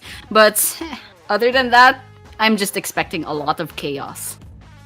Yes, I have to agree with you on that. I mean, 21, 22 points, that's kind of what we're looking at to just catch up to Tribe AEROMACY. Is it doable for any of the teams sat in 2nd to 4th place? Yes. Is this the match in which it's going to happen? I don't know. We'll find out. Well, we are going to be starting off with a very decent flight path again, taking us now from the west to the eastern side, starting over at El Pozo, and of course heading just across Junkyard, stopping north of Impala. So, as you said previously, right, the teams are going to be very happy with where they can reach off of this flight path. Yeah, absolutely. I mean, there's a lot of chances to go either north or south. I mean, the far south perhaps is not going to be that accessible, but still there's a lot of choices to go with these teams, and it looks like everyone's going to be going to their drop-off points. And in Miramar, it looks like we have this really good there's really good stats going on to the side of Tribe AEROMACY. So we're gonna be expecting, if they're not gonna get the winner chicken dinner, perhaps they'll get at least a lot of points out of this map, and that's just gonna secure perhaps their possible win for this grand finals. But still, eyes on the top 2, 3, 4. That's BTR, EA, and HORAA as well. So they're doing really well, so I'm hoping to see, they're gonna be fighting out for these for top 2 for these last 2 maps. Yeah, the pressure is going to be on, and we are right here for all the fighting they can bring. A look at the zone, though. Yeah, we are looking at a whole bunch of surprises coming through across the board. I mean, the last map, the zone, went into a very interesting position. This time around, we are looking at a northeastern zone. Cruz del Valle is going to be smack dab center. I mean, how often do we see this happen? I mean, that's absolutely crazy. I don't if I landed towards the southwestern part of the map and I saw that circle, I'd be like, oh gee, oh my gosh, we're gonna be going a lot of rotations. But of course, they'll work it out. Everyone's landed quite safely. We're not seeing any early game engagements. No one's losing their heads, and no one's sticking out. I just spoke too soon. Look at that T1 already taking out a player from YG, and so with that, we're down to 67 players left on this Miramar map. Yeah, I mean, these players aren't wasting any time. They are just jumping at every and any available opportunity. A1 Esports is going to be looking to move a little bit further up in towards Los Leones. You can see Sinister now moving into one of the blue bottoms. We do see Mormon from EARENA also then occupying a slightly more northern position. 1 minute is what we'll have on the clock until the blue zone is going to start closing up. Fortunately, stage 1, the blue zone takes about 3 to 4 working days to close up completely. So there will be a lot of opportunities for these teams to get themselves situated. Not unless you rotate up like that. I mean, that was a very lucky play coming through from Atomic. Well, that was Urk, actually. just going on a bit of a roll there. That was amusing. I mean, the monster truck was just like, oh, okay, I'm up right now. But yeah, worked out for C1. Champions Esports looks like they're gonna be rotating about, but I like this area. It's RQ once again. Let's see how they'll deal with DRX. Will they do the same guns blazing strategy, perhaps get their second winner in the chicken dinner, or will they not? They already have their first knock on their side, but DRX gets their revenge as well. One after the other, DRX is actually falling. RQ already has one elimination on their side. They just need to confirm one, and that's a second. They've cut down DRX to 2 players. Let's see if this is gonna be a full squad wipeout, or will RQ, see the lobby after this? It does seem like they might survive a little while longer. As you can see, XQZ just having a quick little old repositioning, choosing survivability over vengeance as they move up, and away they go. RRQ bringing the full team back on their feet. Now they are ready to continue the fighting here. Curious as to where this is all going to take us towards, because looking at where we are currently on the map, we're up there in Cruz del Valle, which is smack dab center zone. So I think the rest of the team chose to maybe fall back into Torre Ahmada, maybe even going as far as Campo Militar. Ooh, all right. We got Robin Hood over here. We got Katniss Evergene getting their arrows out. But yeah, I mean, they have a pretty good position right now. I think they don't have to worry so much for the stage number 1. That doesn't go the same to a lot of these teams, however, especially those who aren't on the far northeast. They'll have to go ahead and get those vehicles in. But of course, that's not going to be a problem if they're not going to be running into any other squads. That goes with VOIN Donkey ID right now. It looks like there's not much people around, and they have their guns, they have their resources, and all that's left is to kind of get a really good position, a really good warehouse, and then perhaps they're good to go. But right now, they're not going to be seeing any eliminations in the near future. Yeah, it'd be interesting as we have a look at where the teams could look to get themselves situated and how saturated it will be. San Martin, at least for the time being, on the southern side here, not going to have anything too crazy happening just yet. We do see those vehicles just dipping over the horizon. So this could result in VOIN Donkey going in on a little bit of a chase, rather. DRS and Alter Ego right up here in, the graveyard, it seems, finding a little bit of a back and forth. DRS, they are going to be trying to chase the points as they try to climb further and further up those standings. But Alter Ego, they are the gatekeepers of the top 5. They are the gatekeepers of the prize money. So will they allow DRS to get the jump on them? Absolutely. This is going to be interesting because DRS, unfortunately, they're not doing quite well. There's already 2 players on their side that needs that revive. And Samsa is not giving up just yet, throwing those grenades in. Unfortunately, is not going to be getting the knocks that they need. But, of course, from a distance, getting those sprays on. Unfortunately, Samsa is going to be the last person standing at this rate. AE, all they have to do is hunt Samsa down. And AE, they still have a lot of players standing about. But unfortunately, it doesn't look like they're doing anything proactive. Team Secret all of a sudden joins the fray, steals that kill. Now Crosshairs out, trying to take down players from AE. Talk about a denial coming through. I mean, Team Secret playing such a crucial role in upsetting the outcome of these games. But I mean, Team Secret, they've actually been fighting back quite hard over the past few matches, right? Earlier today, they were situated all the way down towards the bottom side of these rankings, and now they've climbed all the way back up, now comfortably up in 13th. And as we can see, there's not a big disparity between the points, right? From 13th up to 8th, 5 slots, 8 points. So that could quite easily change in this game alone. Alva, I think, is going to be the lone survivor left for their squad as Rosemary gets confirmed, and that is it now. I'm not sure what options Alva has available to them, but RRQ, they might be, as you said before, opting for that same rush, that full send, just choosing violence and carnage.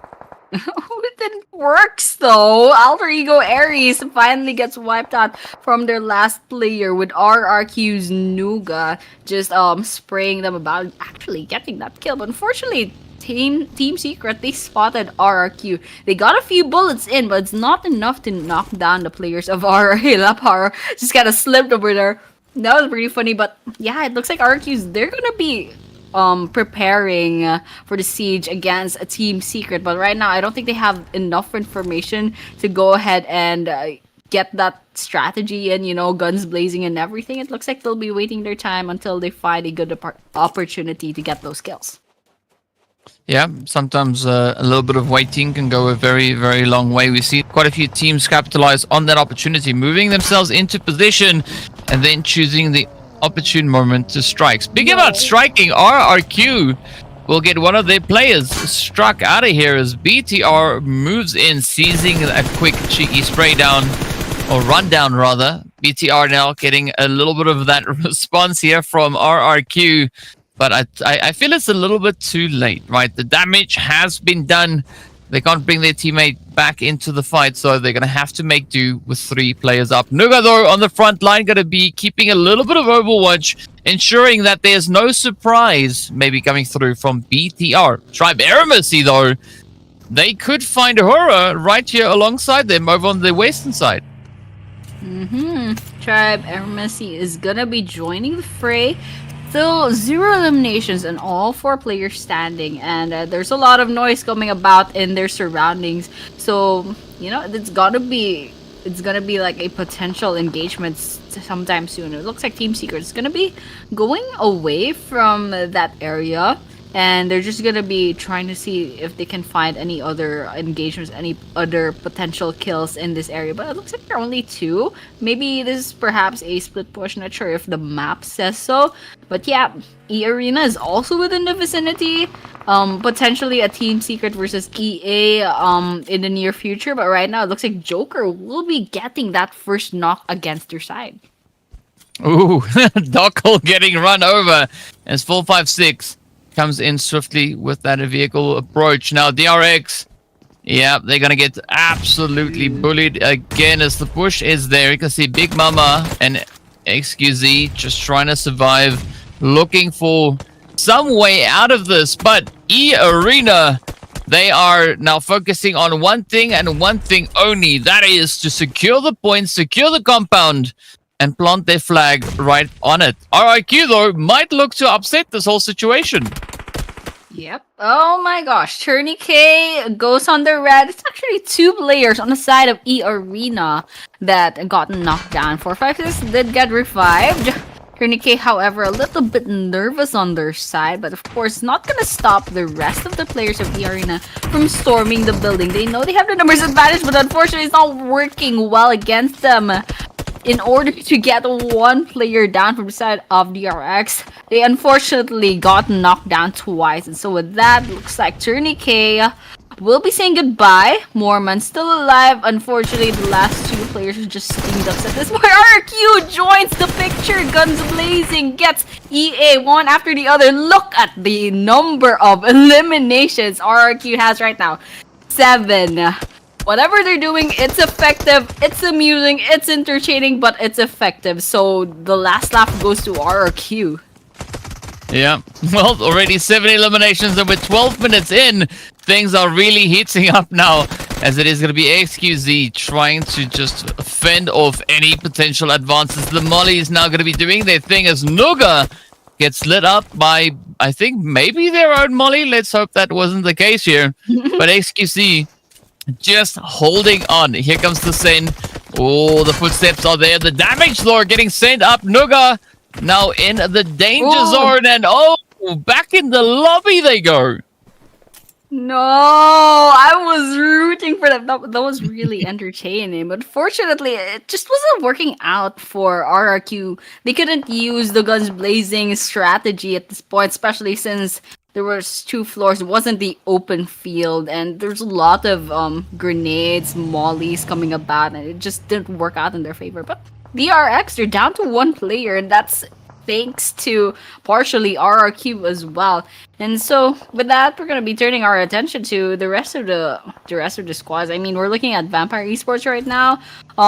Looks like they have one player that disconnected or eliminated, and one that needs a revive. So with that, they're not doing quite well, and they still had 0 eliminations for this game.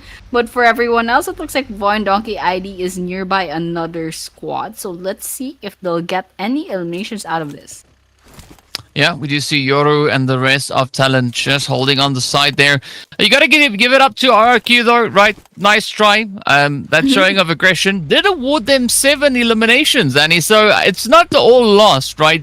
At least it did put a few smiles on our faces as well. So respect going out to them. But let's see what VOIN Donkey is going to do. Currently occupying 18th position. They've got 30 total points to their name with that 1 elimination.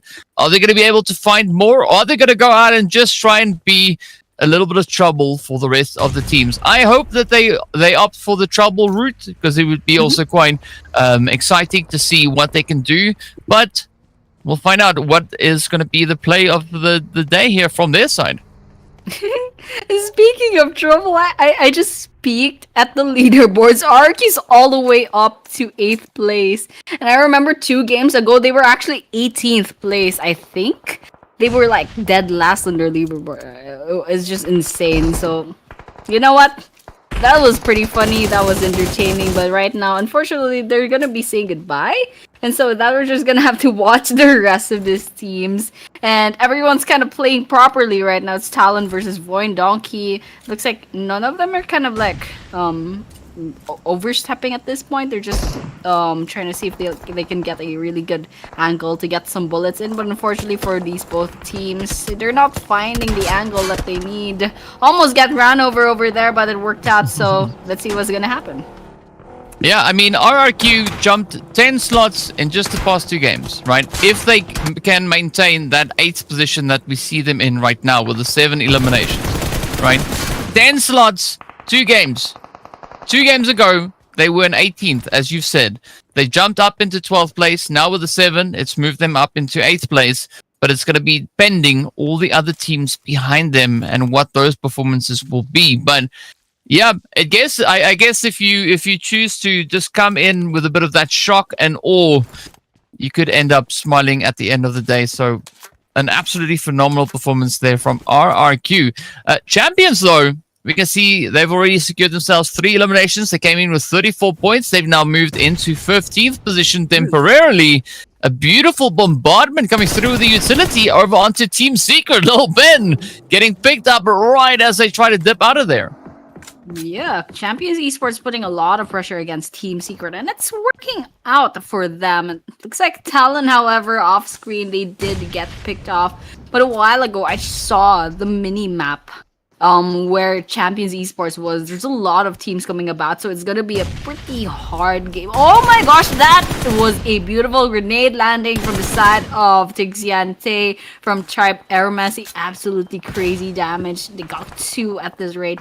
But unfortunately, it's not gonna be enough for the eliminations on their side. Delta, unfortunately, gets knocked down by the side of A1. But Tixiante gonna get those sprays on. Unfortunately, sees the end as well. That's actually the whole elimination of Tribe AEROMACY all of a sudden. A1 Esports walking away with 4 eliminations.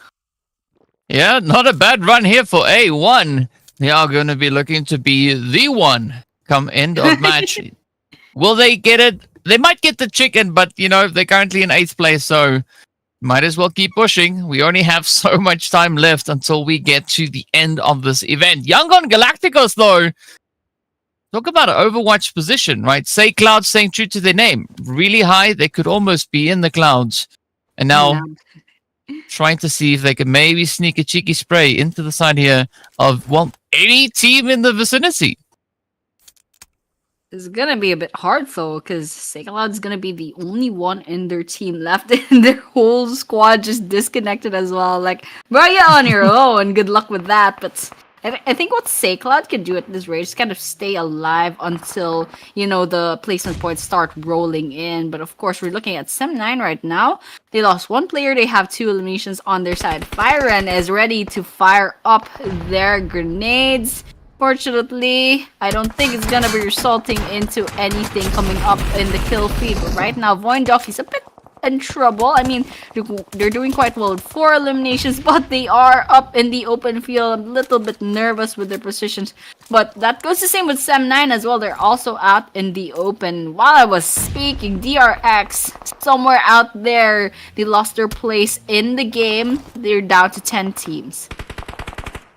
Yeah, it is unfortunate, but that is the way it goes. Now, VOIN Donkey, as I said before, it would be great to see them go out here and just look to be in absolute trouble for the rest of the lobby. And it seems like that is the approach that they are taking. So far, the 4 eliminations are going to bode quite well with them. Gaykor managing to hold on as the party bus does take quite a bit of damage along the way. Sem9 trying to see if they can maybe make that vehicle go boom. No luck just yet. But for Sem9, any points at this point could be coming in quite handy. Let's see if that is going to be on the board though. Ooh, we got to watch out for Potato. Those sprays definitely not flying out like potatoes. Instead, they're hitting and doing quite a bit of damage. Yeah, I mean, there's some damage, but it's definitely not enough. But it looks like 1 versus 1 gap core with a player from Sem9 actually make that a 2 versus 1. Still hanging on to dear life, however, and actually getting that whole squad elimination. Sem9 says goodbye. That goes the same with A1 Esports as well. And Donkey, VOIN Donkey's doing really well with 7 eliminations. And you know what? All those points are really gonna help out. But unfortunately, they're still number 16th on the leaderboards. Still, they're doing really well. Yeah, I mean, they've already moved up, right? So I think they are embracing their inner RRQ in this game, deciding, you know what, let's just go. Let's go out, let's go have fun, let's go upset a few teams, and maybe we can still have a great time doing so. But no, we are going to be jumping over on towards BIGETRON by Vitality. Kent cooking the nades up, looking to try and get the boom in onto boom as Federales is on the front line. Got to watch out for those sprays. Oh, cheeky nade up top. Oh, almost reads it right out the window. And now we've got to be careful with the breach here. Trying to smoke it out, closing the door so the flames don't fight back. But wow, this is pretty scary stuff. Ooh, Federales gets out with just a sliver of health. I was holding my breath over there. I'm like, Federales. And he survives. And with that, I mean, boom, they're doing really well holding on to the fortress over here. But unfortunately, they're getting bombarded one after the other. And boom goes boom by the hands of BTR. And look at that, BIGETRON by Vitality. They walk away. They have 6 eliminations so far. Yeah, BIGETRON doing pretty good stuff right here. They are going to be looking to contest for pole position, potentially, or at least get themselves up into second. 1 point currently separating them and HORAA Esports. So it is going to come down to the wire. Of course, the placement points will start increasing after 7th place. So if they want to bag a few additional plays, this would be exactly that moment, right? Send whoever else backing and ensure that you can finish strong and steady. Still, 7 squads left. We got HORAA, BTR, Vampires, YANGON, Galacticos, as well as Team Secret, Champions, and VOIN Donkey. The only team to score points, that still needs to score points, is going to be Vampires, right? They've not found a single elimination this entire match. Yeah, I mean, they're in number 6, but if they want to improve their rank or even hold on to their rank, they have to do something at this rate. And Vampire, they already lost 2 players, I believe. They're holding on to their last 2 players. Onza definitely is trying. They're getting their scopes out. Sees BTR. The question now is, will they get those shots in or will they play safe? Because basically, pulling that trigger is giving away your information as well. But you know what? For that, it looks like Vampire Esports are actually worrying about Team Secret also from the other side of their perspective. So with that, Team Secret on one side, BTR on the other, potentially other squads as well hovering about.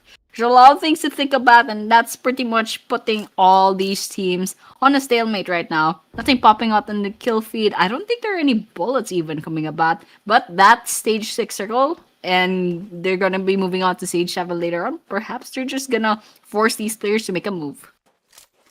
Well, if they don't, the zone surely will. So let's see where this is going to take the crowd as the approach is now towards the north. Team Secret holding on to their duo. They've got 5 points.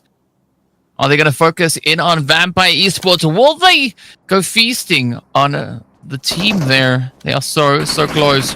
Vampire, ooh, does take a little bit of damage. The opening play there is from Subavi. Here we go. Potato finds a spray up onto HORAA Esports as well. That is no fear now.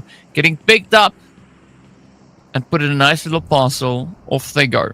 Nothing but a big brown box with a few lights flashing on top. 14 players now remain. Where will this go though, Annie? I have no idea. I love this lineup of teams because they're so unpredictable. I mean, I thought like AST would at least get the winner in chicken dinner. They have a really good they have really good stats for Miramar, but they got picked up quite early. And now we're watching 7 other teams. We have HORAA and BTR, of course. HORAA, they held on to their place within number 2 to number 4, and they had some good games and some bad games. So they're so unpredictable as well. BTR never won a chicken dinner. Somehow made it to top number 3. So that's absolutely crazy. That's just consistency all the way. And of course, the other teams, Vampire Esports is 0 eliminations so far, but unfortunately, they're not making their move just yet. And for the rest of the teams, we're just watching out for whatever happens. And so with that, I believe we're just gonna be waiting for the 23 seconds to run down and get that stage 7 circle closing in.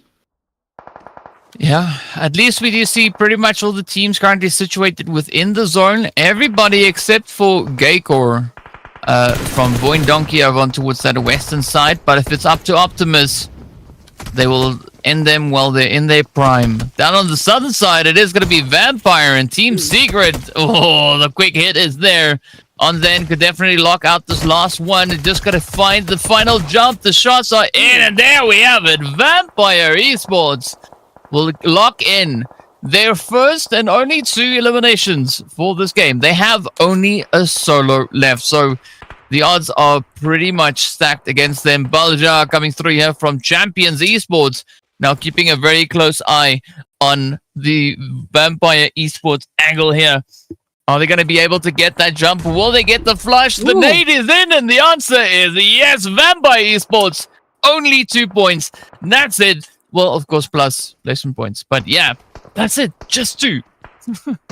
That's absolutely crazy. I mean, it was a good run. They have 1 more map left, but they had a lot of chances.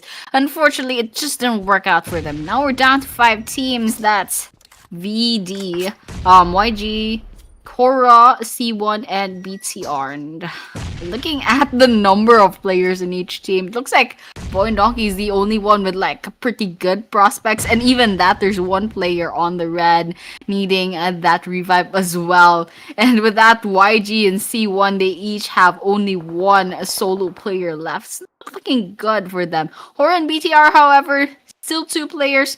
There might be a chance, but so, you know what? Anything can happen at this rate. I mean, sometimes the numbers do speak for themselves, but sometimes surprises happen. So right now, I'm just waiting for those surprises to pretty much pop up. Yeah, there's going to be a big surprise once the timer runs out, because that is going to be stage number 9, right?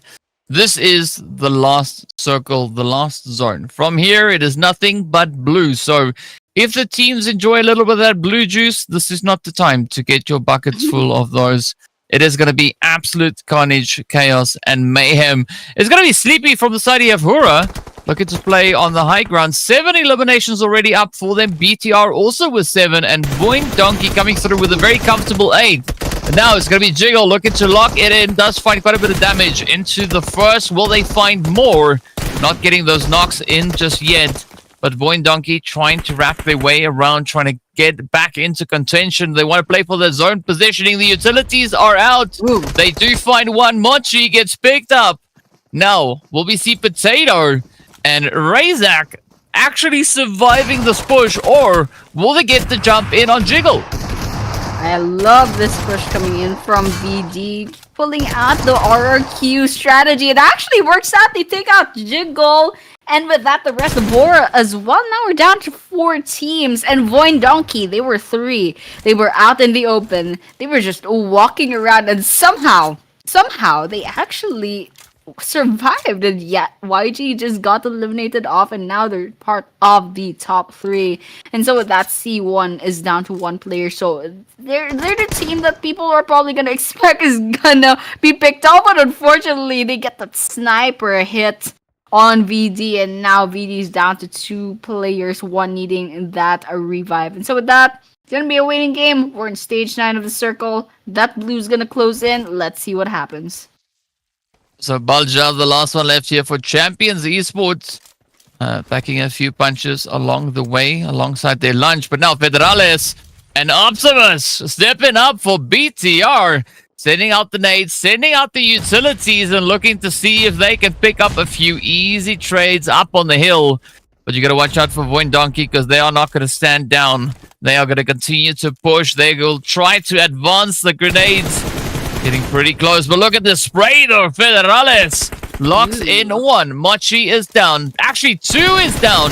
Now it's up to Razak to see, can they reign supreme? The answer is no. The end is in sight. VOIN Donkey go down. BTR and Champion Esports getting ready for the final showdown. It is a 1v2, and Balya is cooking those nades up.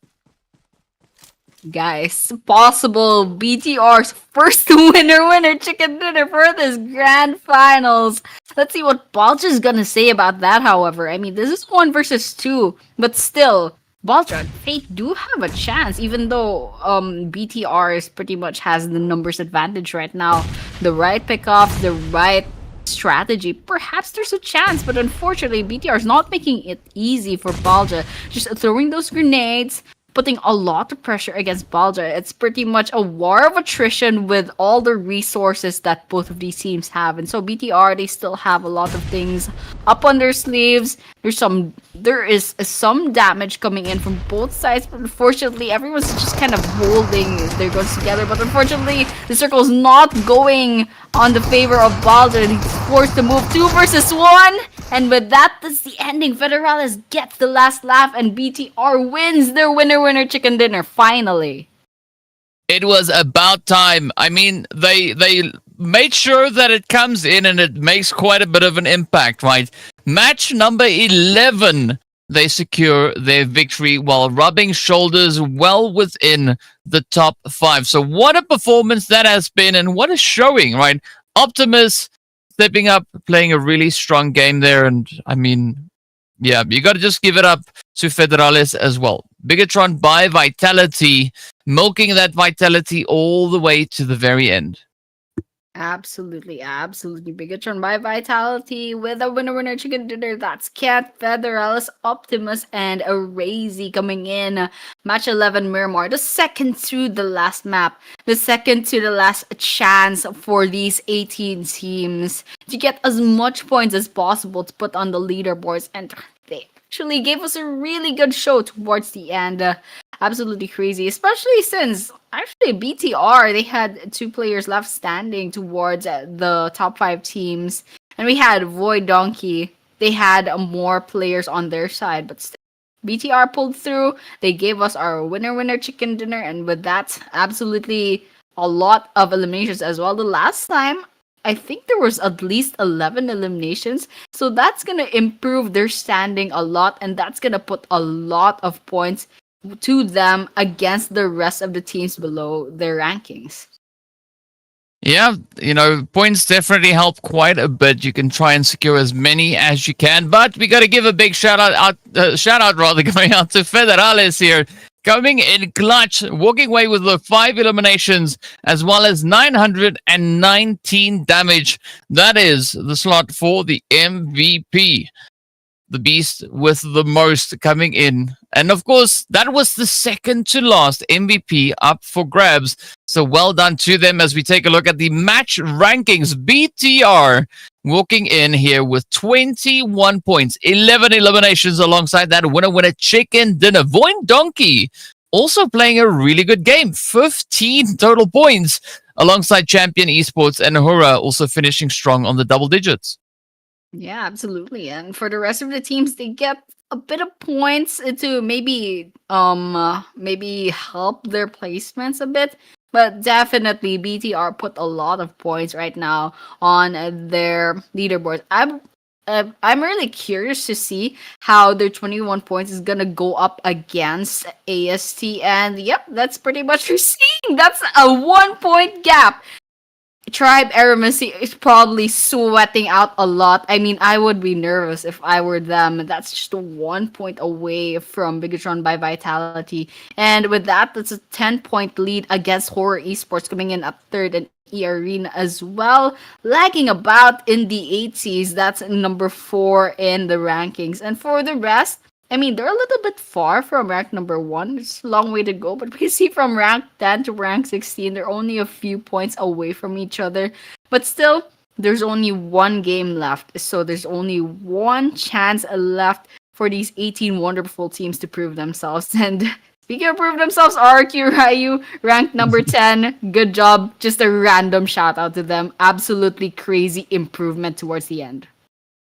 Yeah, I mean, they've definitely been having quite a bit of fun here today. But, of course, here we have it. All the teams that have had the most fun securing themselves those winner chicken dinners. One more up for grabs. That's it. One final game to see whether or not Tribe AEROMACY can hold on against the absolute brutal assault that has been coming through here from BIGETRON by Vitality.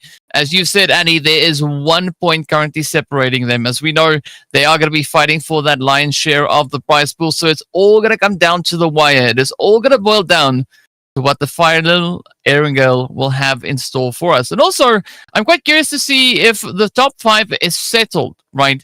Vampire Esports, they're knocking at the door. They're only a few points away. 9 points can move them up into prize pool positioning. So, Alter Ego, they will have to defend with everything that they have available to them. So I'm curious as to what this final game will bring. So far, as we've progressed through the day, the games have just become more and more insane, right? We had RRQ in the previous match going crazy, coming in with a bit of that rush and all. Second game, they tried it, didn't really work out according to plan, but you know, they still had a whole lot of fun with that. And of course, a few other teams opted for the same approach. We'll see what the final approach will be in game number the last match to be the decider. We'll see you on the other side of the break.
The final match is here. The final opportunity to see who's going to get the prize at the end. All right, so we looked at the overall standings. Annie, you pointed this out. 103 versus 102. 1 point between the top two teams, right? That one single point is worth $350. 1 point, right? It's a very expensive point to get, so it's going to be a very tight race to see who will be securing the final finish. But what we could also have is HORAA Esports looking to play the upset because they are trailing by 10 points from second place. So if they get 11 or 12 points more than either Tribe AEROMACY or BTR, they sit at the top. So there is going to be a big race coming into this final match here. Yeah, and we're talking about Tribe AEROMACY and BTR. I mean, they have a head start against HORAA, but still they're looming behind the two teams. So this is gonna be a crazy last map. No one has secured the top one spot, so this is gonna be a really crazy game. For the rest of the teams that are kind of just, having fun at that point, I guess they're gonna go ahead and try to have as much fun as possible. But for these top three teams, I don't think this is gonna be fun. There's a lot of pressure hinging about this last map. That's $700 in a top number 1 and a whole 350 drop in second place. So you know what, for these teams vying for first place, it's absolutely nerve-wracking. Yeah, but one thing that I'm expecting, and I think we might see this coming into this final match, is the playoffs, day 3, the last match, the last opportunity to make an impact. We had 3 players at the end of stage 3, so I think we might maybe see something resembling that coming through in this game. I can't see why not, right? Because Tribe AEROMACY, BIGETRON, HORAA, they know that they need to come in absolutely lighting this lobby up, right? They need to either play for a strong finish, which I don't see them doing, or they're going to try and secure as many points and bank on those placement points. So there's going to be quite a bit of contention coming through here. And as you see now, BIGETRON, they showed that they are ready to roll. They got the chicken dinner that they needed to solidify their positioning. So it's all going to be up to, what the teams bring in and who's going to be choosing the most violence coming into this last match, I think.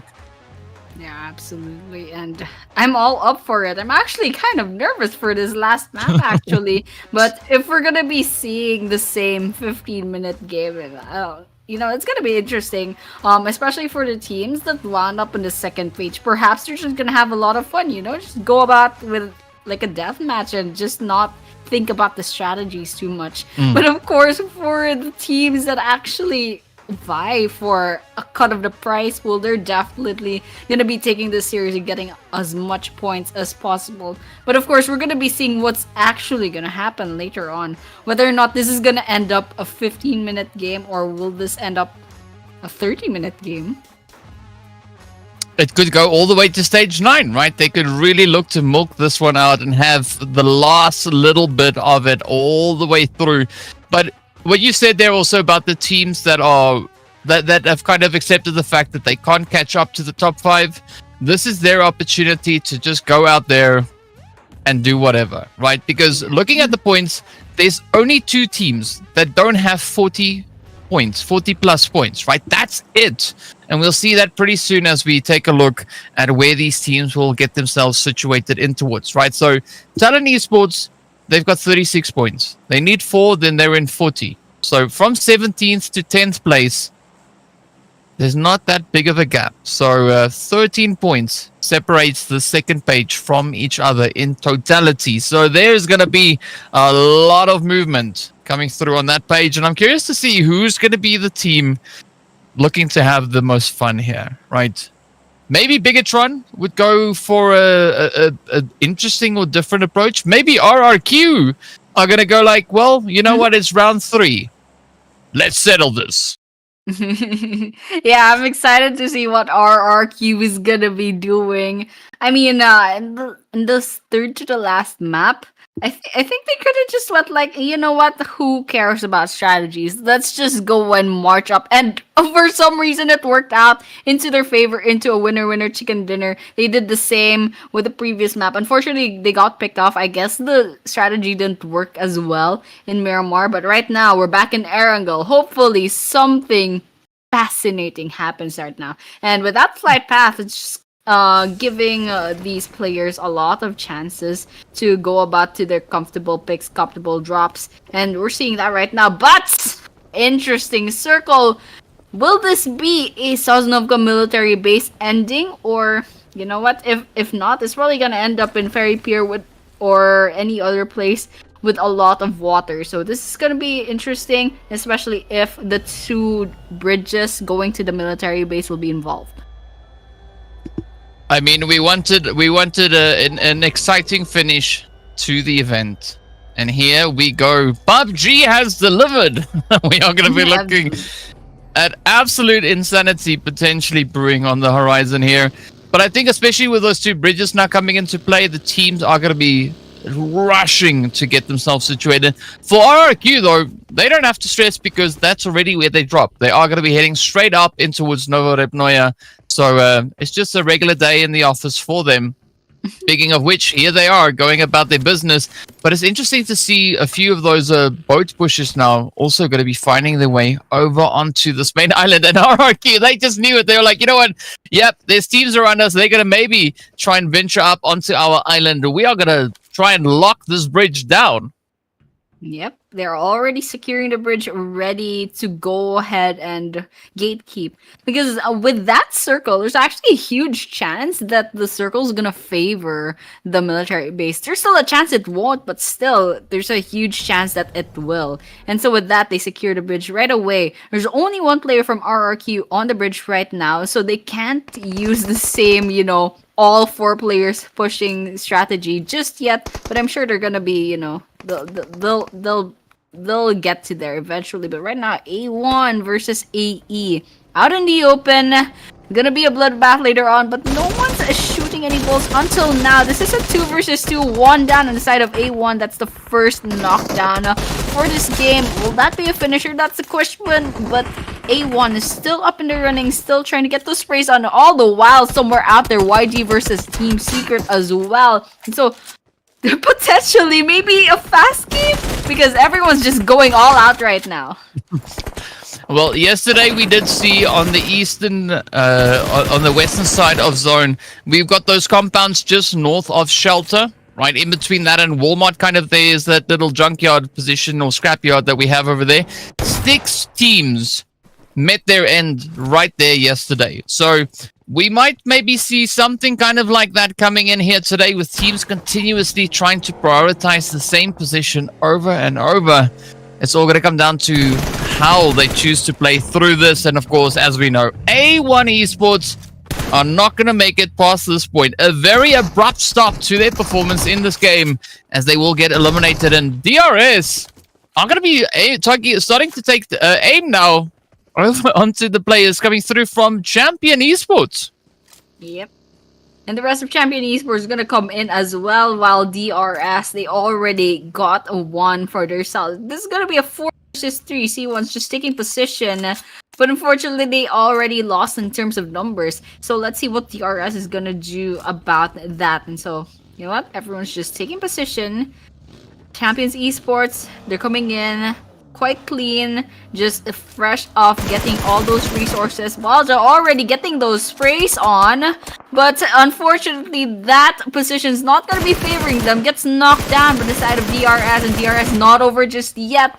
They spot another player from Champions. Get those sprays on. Cyclone finally finishes off one of their players, and with that, DRS, 2 pending eliminations and 2 already on their side.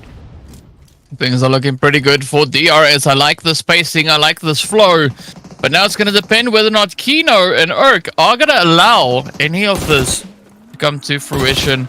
as the DRS are going to apply everything they can onto those doors. They want to see if they can finish this off with an absolute crazy showdown. And so far, it does seem like it could be playing out exactly like that. The feed also starting to pop off. As you can see, YANGON Galacticos also experiencing a little bit of difficulty elsewhere on the map. Now, Samsa getting ready for the charge here. Cyclone on the front line, cooking up the nades, trying to see if they can find Kino. Because if they can, oh, it's over. Champions Esports out in 16th and not a single point to show for it. I love that. That was a good throw, you know. It was quite entertaining. We already know Kino didn't stand a chance against 4 players from DRS all alone. But still, it was fascinating. I mean, they did go down without a fight, but they quartered, but they fought. So that's what matters. Over here, we're looking at Tribe AEROMACY. The teams, one of the teams that's definitely gonna take this last map seriously, and they're out for blood. They're out to get a 1-up against BTR as well as HORAA as well. And so with that, while Tribe AEROMACY is going with their strategies, we're seeing YG and DRX one after the other. We're seeing them pop up on the kill feed. Looks like YG manages to wipe out DRX, but all the while we're seeing Alter Ego Aries already won against 1 squad. They're trying to see if they can get the RX as well. Well, I mean, Alter Ego feeling like they're doing pretty good at this point. In the previous Erangel, when they went up to A1 back over in prison, A1 won that fight. So Alter Ego already showing that they are coming back with a bit of vengeance here, and now they find themselves on the proving grounds yet again. DRS though not going to make it that easy for them, as they are playing quite the spread. We got the Yeta Uta on that northern approach, could look to wrap around them, and Alter Ego down to a solo now. Things slowly starting to crumble as DRS are just outmaneuvering them. Things are looking pretty favorable so far here, especially on the side of DRS. Alva gonna try and survive, maybe up for a bit of a res, but 1 nade could end this entire run, and that would then seal Alter Ego's fate. They are so close to securing their position within the top 5, but nothing is certain just yet. Yeah, I mean, looking at Alter Ego Aries, looks like Alva has the opportunity right now to go ahead and give that revive to Rosemary, and it was successful. DRS, they didn't make a move, and that made all that time matter to Alter Ego Aries. And now they've reset 3 versus 2 inside of this building. DRS moving about but not making a move just yet. Taking the high ground, 2nd floor. DRS looking at those grenades as well. All the while, YG and Vampire Esports also finding their own engagement. Molotov, Alva falls, and now all that's left is Rosemary. Will this be fried Rosemary? Unfortunately, Rosemary gets 1, but unfortunately gets shot at the 2nd floor, and Alter Ego Aries will be saying goodbye. Yeah, Samsa coming in clutch in that engagement. Well done to them. Vampire Esports, we've been looking at them go toe-to-toe with YANGON Galacticos. Now it's going to be Master Smile towards the northern side of the compound there. The rest of the squad spread out a little bit more towards the south. Over in the Millie base is going to be Talon now targeting Team Secret as they back them up, and out they go. 1 elimination to their name. 2 elims going over to the side here of Talon, and Nyoro now just enjoying the hovercraft a little bit more. It's interesting that they brought in the fact that you can now dispose of players within the hovercraft itself, right? So no longer is it going to be that mean machine that you have to try and run away from. You now actually stand a bit of a fighting chance here to do enough damage and maybe make it go boom as well. Dispose of players, I like that. But yeah, absolutely, you know, this is gonna be really fun. VPE and YANGON Galacticos within the same area. YG so far really doing well, trying to see if they can get another kill, and yes, they will. Lazarus falls, but it's not gonna be a finisher just yet. And so that Murnat boy spots another player from VPE from a distance within the compound. Possible revive, possible death, but Burnout Boy, they're the only one left. If they get picked off, it's goodbye for their team. But they'll be going down happy because they already have 6 eliminations. Burnout Boy going for the charge, getting those grenades in. Not enough damage. I mean, that's actually smokes. And with that, we're just gonna wait and see if something's gonna happen. Well, this is an important play. Vampires, oh, try to hold on, and they do. YANGON was 5 points behind them on the standings coming into this match. So if Vampire went out here, that would have been the ticket for YANGON to get up into 6th place and then make that charge, make that play to get themselves up into 5th. Alter Ego, they no longer here. The gatekeepers, the defenders of the prize money. And it is now open season. Well, especially for Vampire Esports, they have a golden opportunity to win themselves a bit of that prize money share. Now, it's going to be HORAA Esports. Still going to be looking to climb on back. They started out with 92 points, 10 points behind BIGETRON by Vitality and Tribe AEROMACY. So the pressure is going to be on. Who will they try to target next? But more importantly, will they have the successful rotation into that zone? Because it has now committed to the Sosnovka military island. Absolutely. What a great finisher towards this grand finals. But looks like the Western Bridge is going to be more there's gonna be more squads going on to that side. Actually, a lot of these teams are just going through by the water. They think it's pretty much safer. This is gonna be interesting since RRQ went through all the trouble to go ahead and secure the Eastern Bridge, and no one is passing there. I feel like RRQ is a little bit disappointed right now. I didn't see any of their names popping up as well. But right now, all eyes on TALON and Boom Esports. Boom Esports losing a lot of health points right now, and TALON up here still holding on to their information, holding on to their positioning. Get some bullets in, but it's not gonna be enough for a kill just yet. Well, we'll find out pretty soon who will be the one to secure it. Vampire Esports looking pretty confident as they now start to move. There is a bit of an opening towards that southern side, so they could secure that rotation, but the hovercraft could definitely look to go up in smoke pretty soon. The damage now starting to hit us. Sem9 feels the presence of Vampire Esports. 2 players just getting absolutely picked apart. Yumiko and Trexie are going to be falling down. So Sem9 holding on to a solo. It is going to be Yuhai playing to see if they can get anywhere past the top 10. But the pressure is going to be on, and there's only so many locations to rotate into. Octa, they're from Boom, also getting part, taking part rather in the chaos, but they will get traded off. Down they go. Yuhai makes it into the military base successfully. You got to watch out because Shields from Talon is still just on that horizon. So at any moment, they could choose to play for Carnage. Now, EARENA, though, one of the only few teams still left on the main island, and they're out in the blue, and they can't spend too much time here. Joker gonna try and run over top of Yumi and Zero to see if they can get the jump on Boom. Let's see if it actually works out. But right now, it looks like, it's working out. EARENA, yep, Joker does get spotted. He's racing against the blue zone as well, but Boom Esports not making it easy for Joker. I don't know if this is a good idea now. I don't know if Joker is regretting their decisions, but they have to make it through the bridge one way or another. And Boom Esports right now, they're not making it easy. It's quite congregated within this area. There's several teams nearby, and EARENA, they need their first kill on their side. That goes the same with Boom as well, but all the while, RRQ unfortunately falling to the hands of HORAA over there on the other map. Let's see what happens to EARENA right now. This is where neither Boom nor EARENA can get too focused on this fight because, well, they are in the stage 4 blue zone, so they got to keep a very close eye on those HP bars. You can see it now really starting to tank. Boom might not live to tell the tale of this bridge engagement as a Mormon does push across the way. Ooh, finds a bit of damage, but they're not out of the woods just yet. Mormon with a quick reposition. It is going to be Zero trying to heal on up. They do get that res into the play is there. The shots are flying all over the place. Oh, the blue zone brings the helping hand into the chaos, and now Mormon is going to drop us down. 456 going to try and run on forward. Vampire Esports just jumping at the opportunity to play even more of an upset. Will this come in time?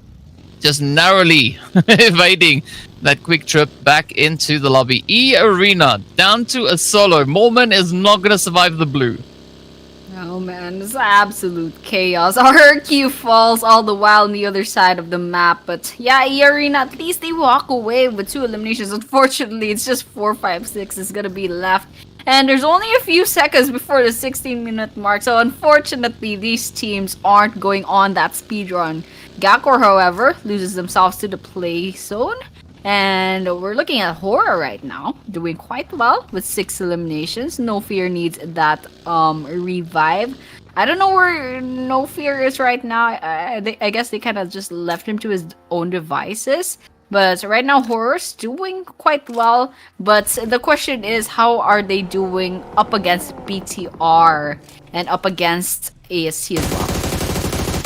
Well, we'll find out very soon. So meanwhile, it's going to be TALON looking to continue with the momentum here. 3 eliminations up. They've spotted Vampire Esports. Let's see if they are going to look to focus in. Oh, it does seem like that could be the play here. Shields coming through with a beautiful off angle. We go to Yoru also then providing an additional layer of support. But you got to watch out for team AEROMACY coming through from that northern side. They could definitely look to play quite a bit of an upset here. We got BTR, of course, right there alongside them. The shots now connecting through from Yoru, creating a bit of an opener onto Vampire Esports. The first one is down. Doesn't seem like Vampire are going to be able to securely pull off that res, as there is a lot of focus coming through from TALON. The utility is now getting dispersed and sent all over the place. Lazarus also quickly trying to jump into the action here. Reboy, beautiful off angle, quite removed from the team though, but does provide a nice off angle support here. And pretty much just throwing bullets and hoping for the best at this point, because after all those bullets coming in, all those kills, it looks like we're on a standoff. A lot of stalemates coming in, even though Vampire Esports is just pretty much right in front of TALON Esports. Everyone's kind of just, waiting for the right moment to strike, getting those right angles. And despite the last map, it looks like a lot of these teams are actually taking this pretty seriously. So right now we're just kind of watching TALON Esports, trying to see if they can try to pick off members of Vampire Esports. And it looks like Vampire Esports is actually holding on really well. I mean, this is a good opportunity for TALON Esports to definitely sneak in a few cheeky points. Vampire, they definitely want to try and hold on as best they can, because remember, they are in the running for the top 5. Coming into this match, they were trailing by 9 points, and they need every single point that they can find at this stage. But we do say goodbye to VOIN Donkey ID, as they will be the next team to fall, walking out of here with 1 elimination to their name. TALON Esports still holding steady with the 2-piece. They got to try and bring themselves back up to 3. HORAA getting drawn into the fight as they can hear the sprays continuing to rain on down. Oh, beautiful molly coming in. Lazarus getting hit by Reboy, and TALON now look to bounce back. They want to put a stop to the advances for Vampire Esports. EARENA, though, will have to settle with the points that they were awarded as we now enter placement point territory. It is going to be TALON still keeping up a very defensive and aggressive line against the side of Vampire Esports. Yeah, absolutely. Vampire Esports still up and running. TALON Esports trying their best to go against them. But both of these teams are doing quite well already, and so we'll just have to wait and see what's going to happen at this rate, especially since there's a potential third party in this scenario. Shields throwing in those grenades, sees a bunch of white smoke, but nobody's gonna be there. And I think I see BTR up on the horizon as well, and BTR is gonna be going up against HORAA, not just on the lead, on the ground as well. And BTR, unfortunately, they're not doing that well. They have a 1 player down, 1 player on the knock, and 2 players still alive, but unfortunately they're still walking away with only 2 eliminations so far.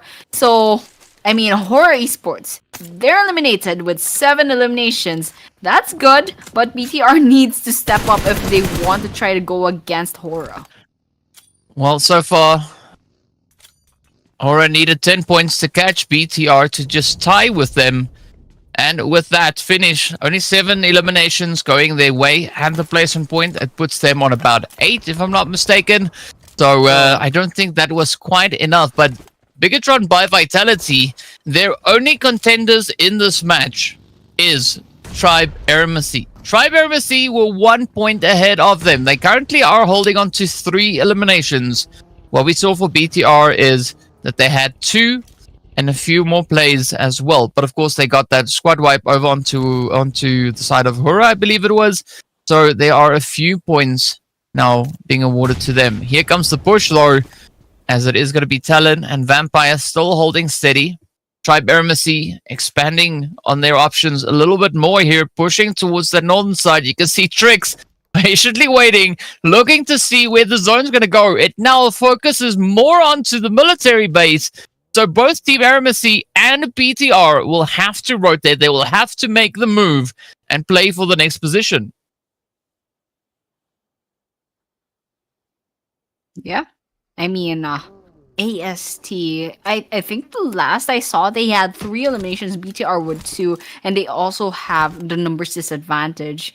So, you know what? It's gonna be, like, at this rate, it is a close game. And both of these top teams, they're still up in the running. So, placement points, still on a question mark. Not sure where it's gonna go, but definitely very volatile right now. And we have to worry about the 4 other teams that are still standing, that are still trying to do their best and get as much points for their own side as well. That's TALON Esports' Shields is still holding up, as well as one other player on their side. So we're in pretty much a stalemate once again. Everyone's kind of just waiting for the right moment to strike, but this is what I'm living for. This is a Tribe AEROMACY versus BTR up in the open field. Let's see what's gonna happen. They're playing for that $350 point, right? The 1 point separating these two teams. We know what Tribe AEROMACY is standing on with regards to their points. They've got 3. We are yet to get the confirmation of what BTR is on, but we are going to be looking at that send now as the shots start to rain on through. It is Tribe AEROMACY focusing their efforts right onto the side here of BTR, BIGETRON by Vitality. We've got a 3-piece, at least from what we can see here. Kent and Federales are going to be looking to fall back, just looking to reinforce their position a little bit more, so they have more of a fighting chance to make it through the remainder of this match. Federales not gonna waste a second, tries to get out of the vehicle and gets back into it, all in one swift maneuver. Vampire Esports, out they go with 8 points to their name, and of course they add on a few placement points alongside that. But is it going to be enough to secure their position within the top 5? We'll find out soon. They needed 9 points to catch up to Alter Ego. Meanwhile, Talon going to become the next target. So we got 4 points for the side of BTR.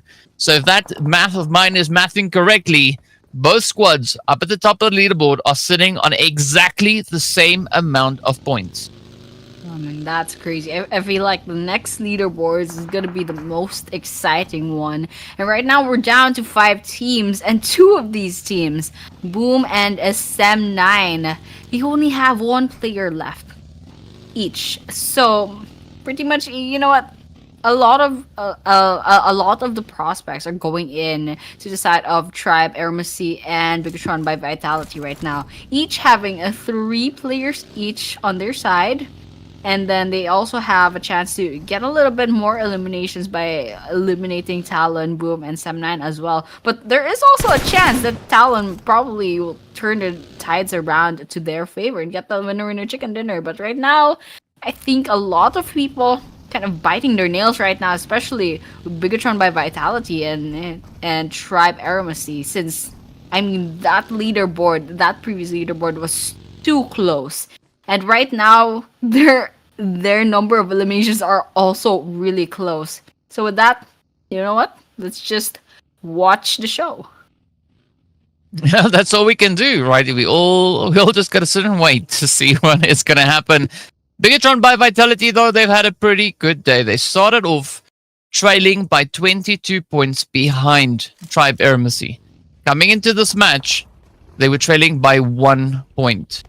Now, they are tied as it stands right now, both teams are tied on exactly the same amount. So it's all gonna come down to which one falls first. If BIGETRON falls, it goes to Tribe EROMACY. If it's the other way around, BIGETRON by Vitality walk away as the victors for this overall event. Ooh, Tricks getting spotted and traded off. Down they go. Can't afford to do that just yet. So no additional response is coming through here from Tribe EROMACY. It is going to be Delta trying to see if they can maybe do a little bit something there with the side of Talon. But now with BTR just hugging the edge of this ridge, they are going to be applying quite a bit of pressure now onto Tribe EROMACY, and they will force their hand. They will have to perform. And to add to that, the zone is getting ready to shift as well. Yep.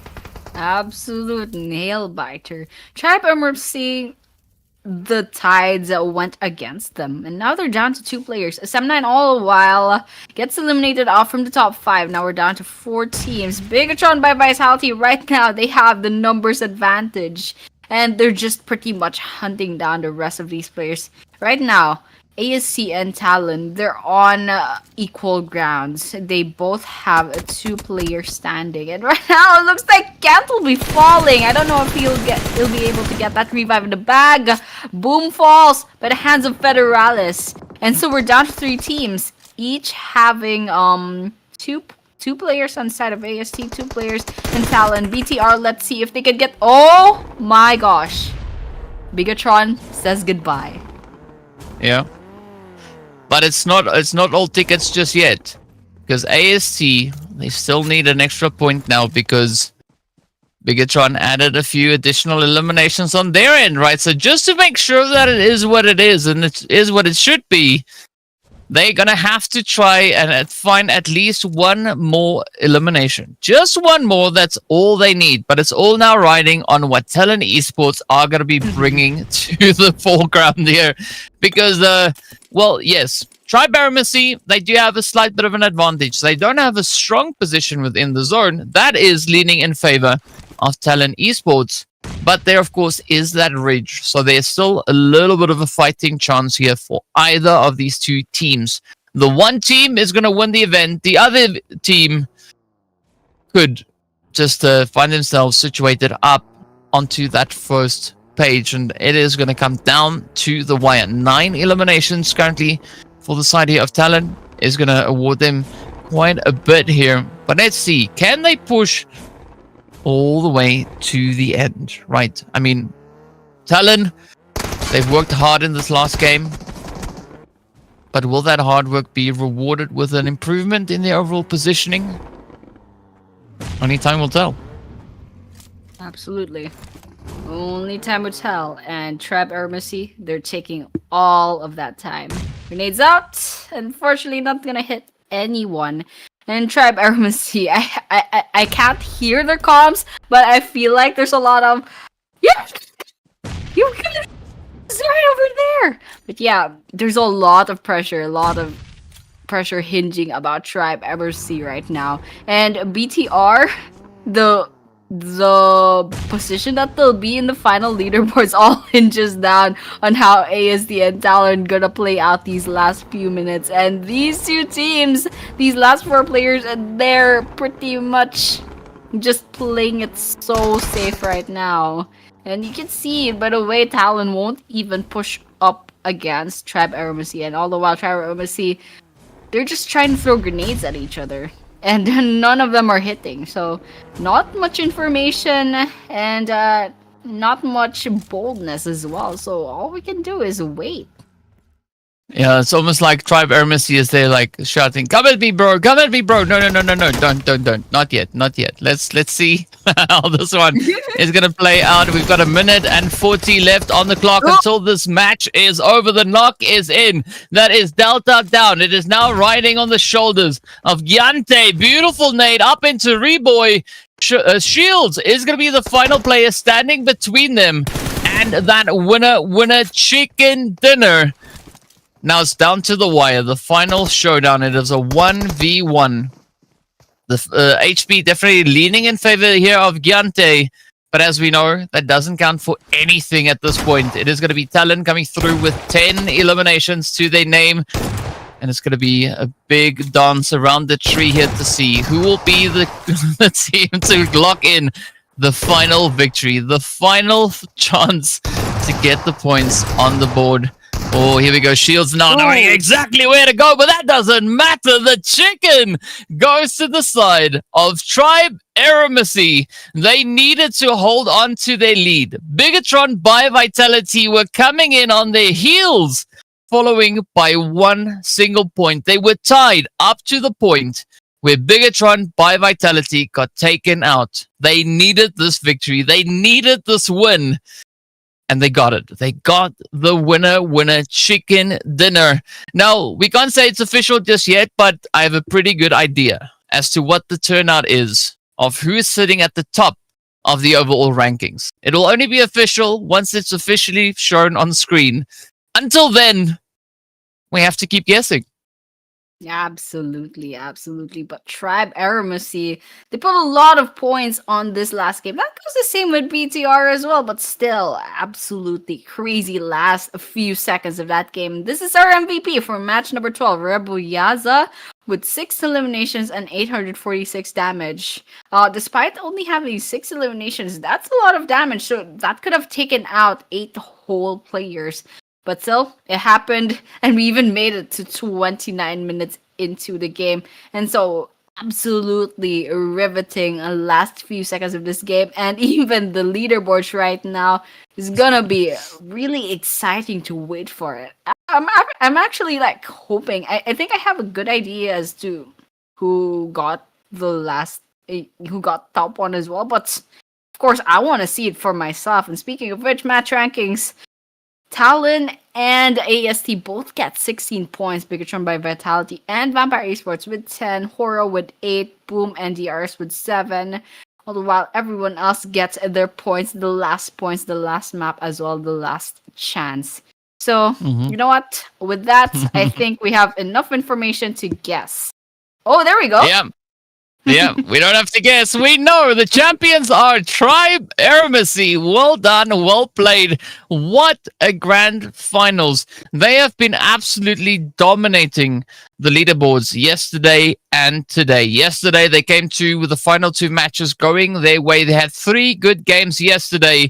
And of course, for the final 2, they ended on 21 points each. So a phenomenal showing coming through on their end. Today, they stepped up and they knew exactly what they had to do. Of course, it was a very, very tight competition. BTR coming in clutch with that winner chicken dinner just a few games ago did make the whole overall standings just so much more contentious.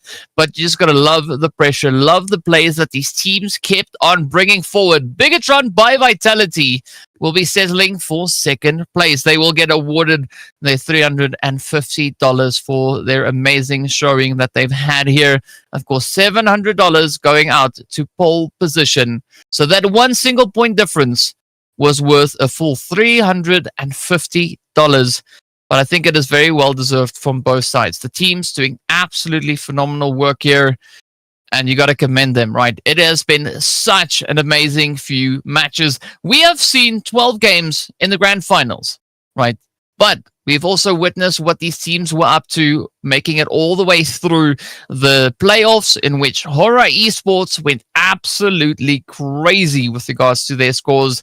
They brought in quite a bit of a fight. But unfortunately, in the grand finals, they were just having a little bit more of a challenging time getting that more consistent footing and, of course, ensuring those points.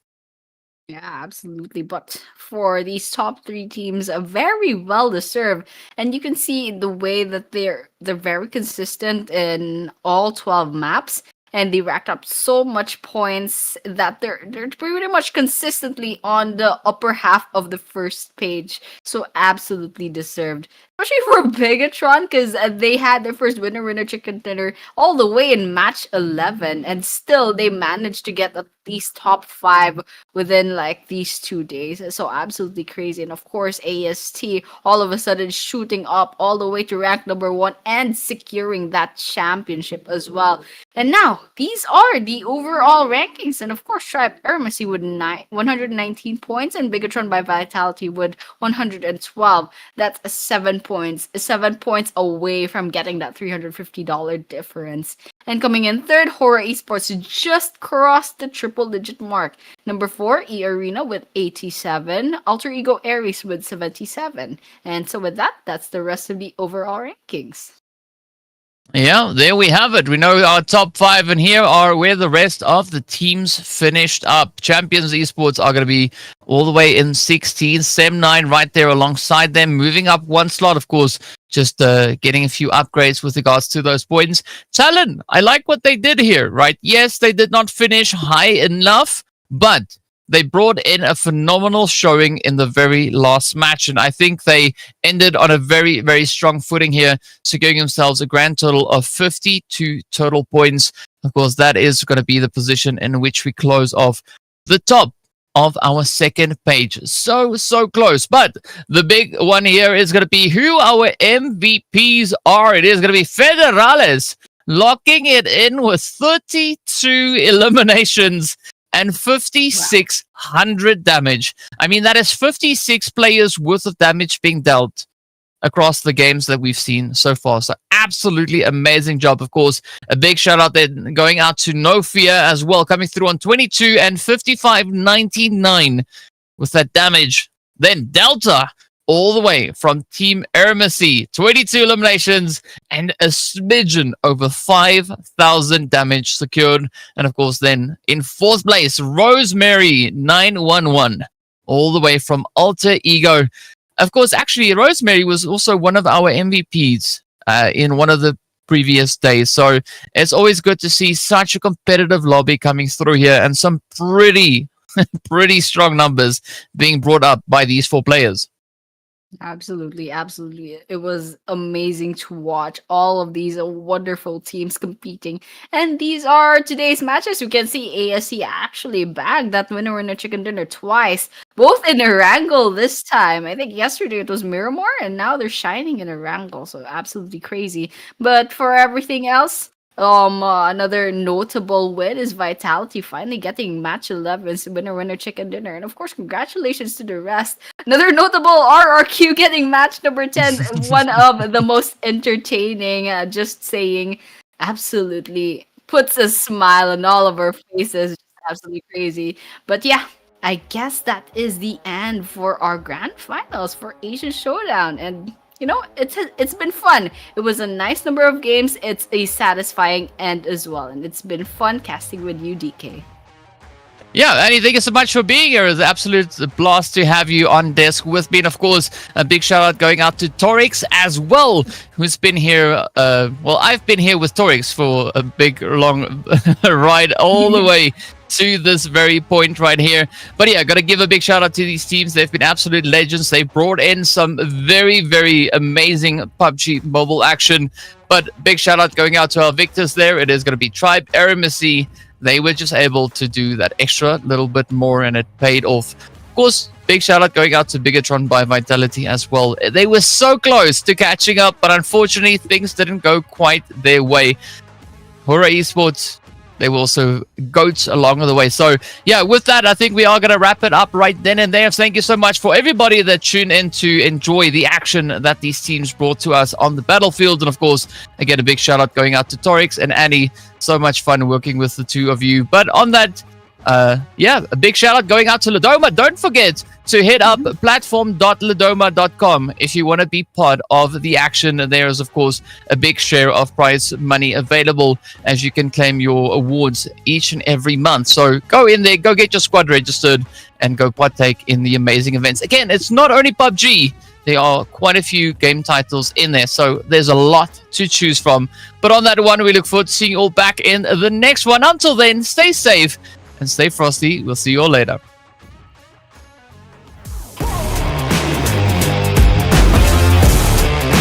Oh yeah!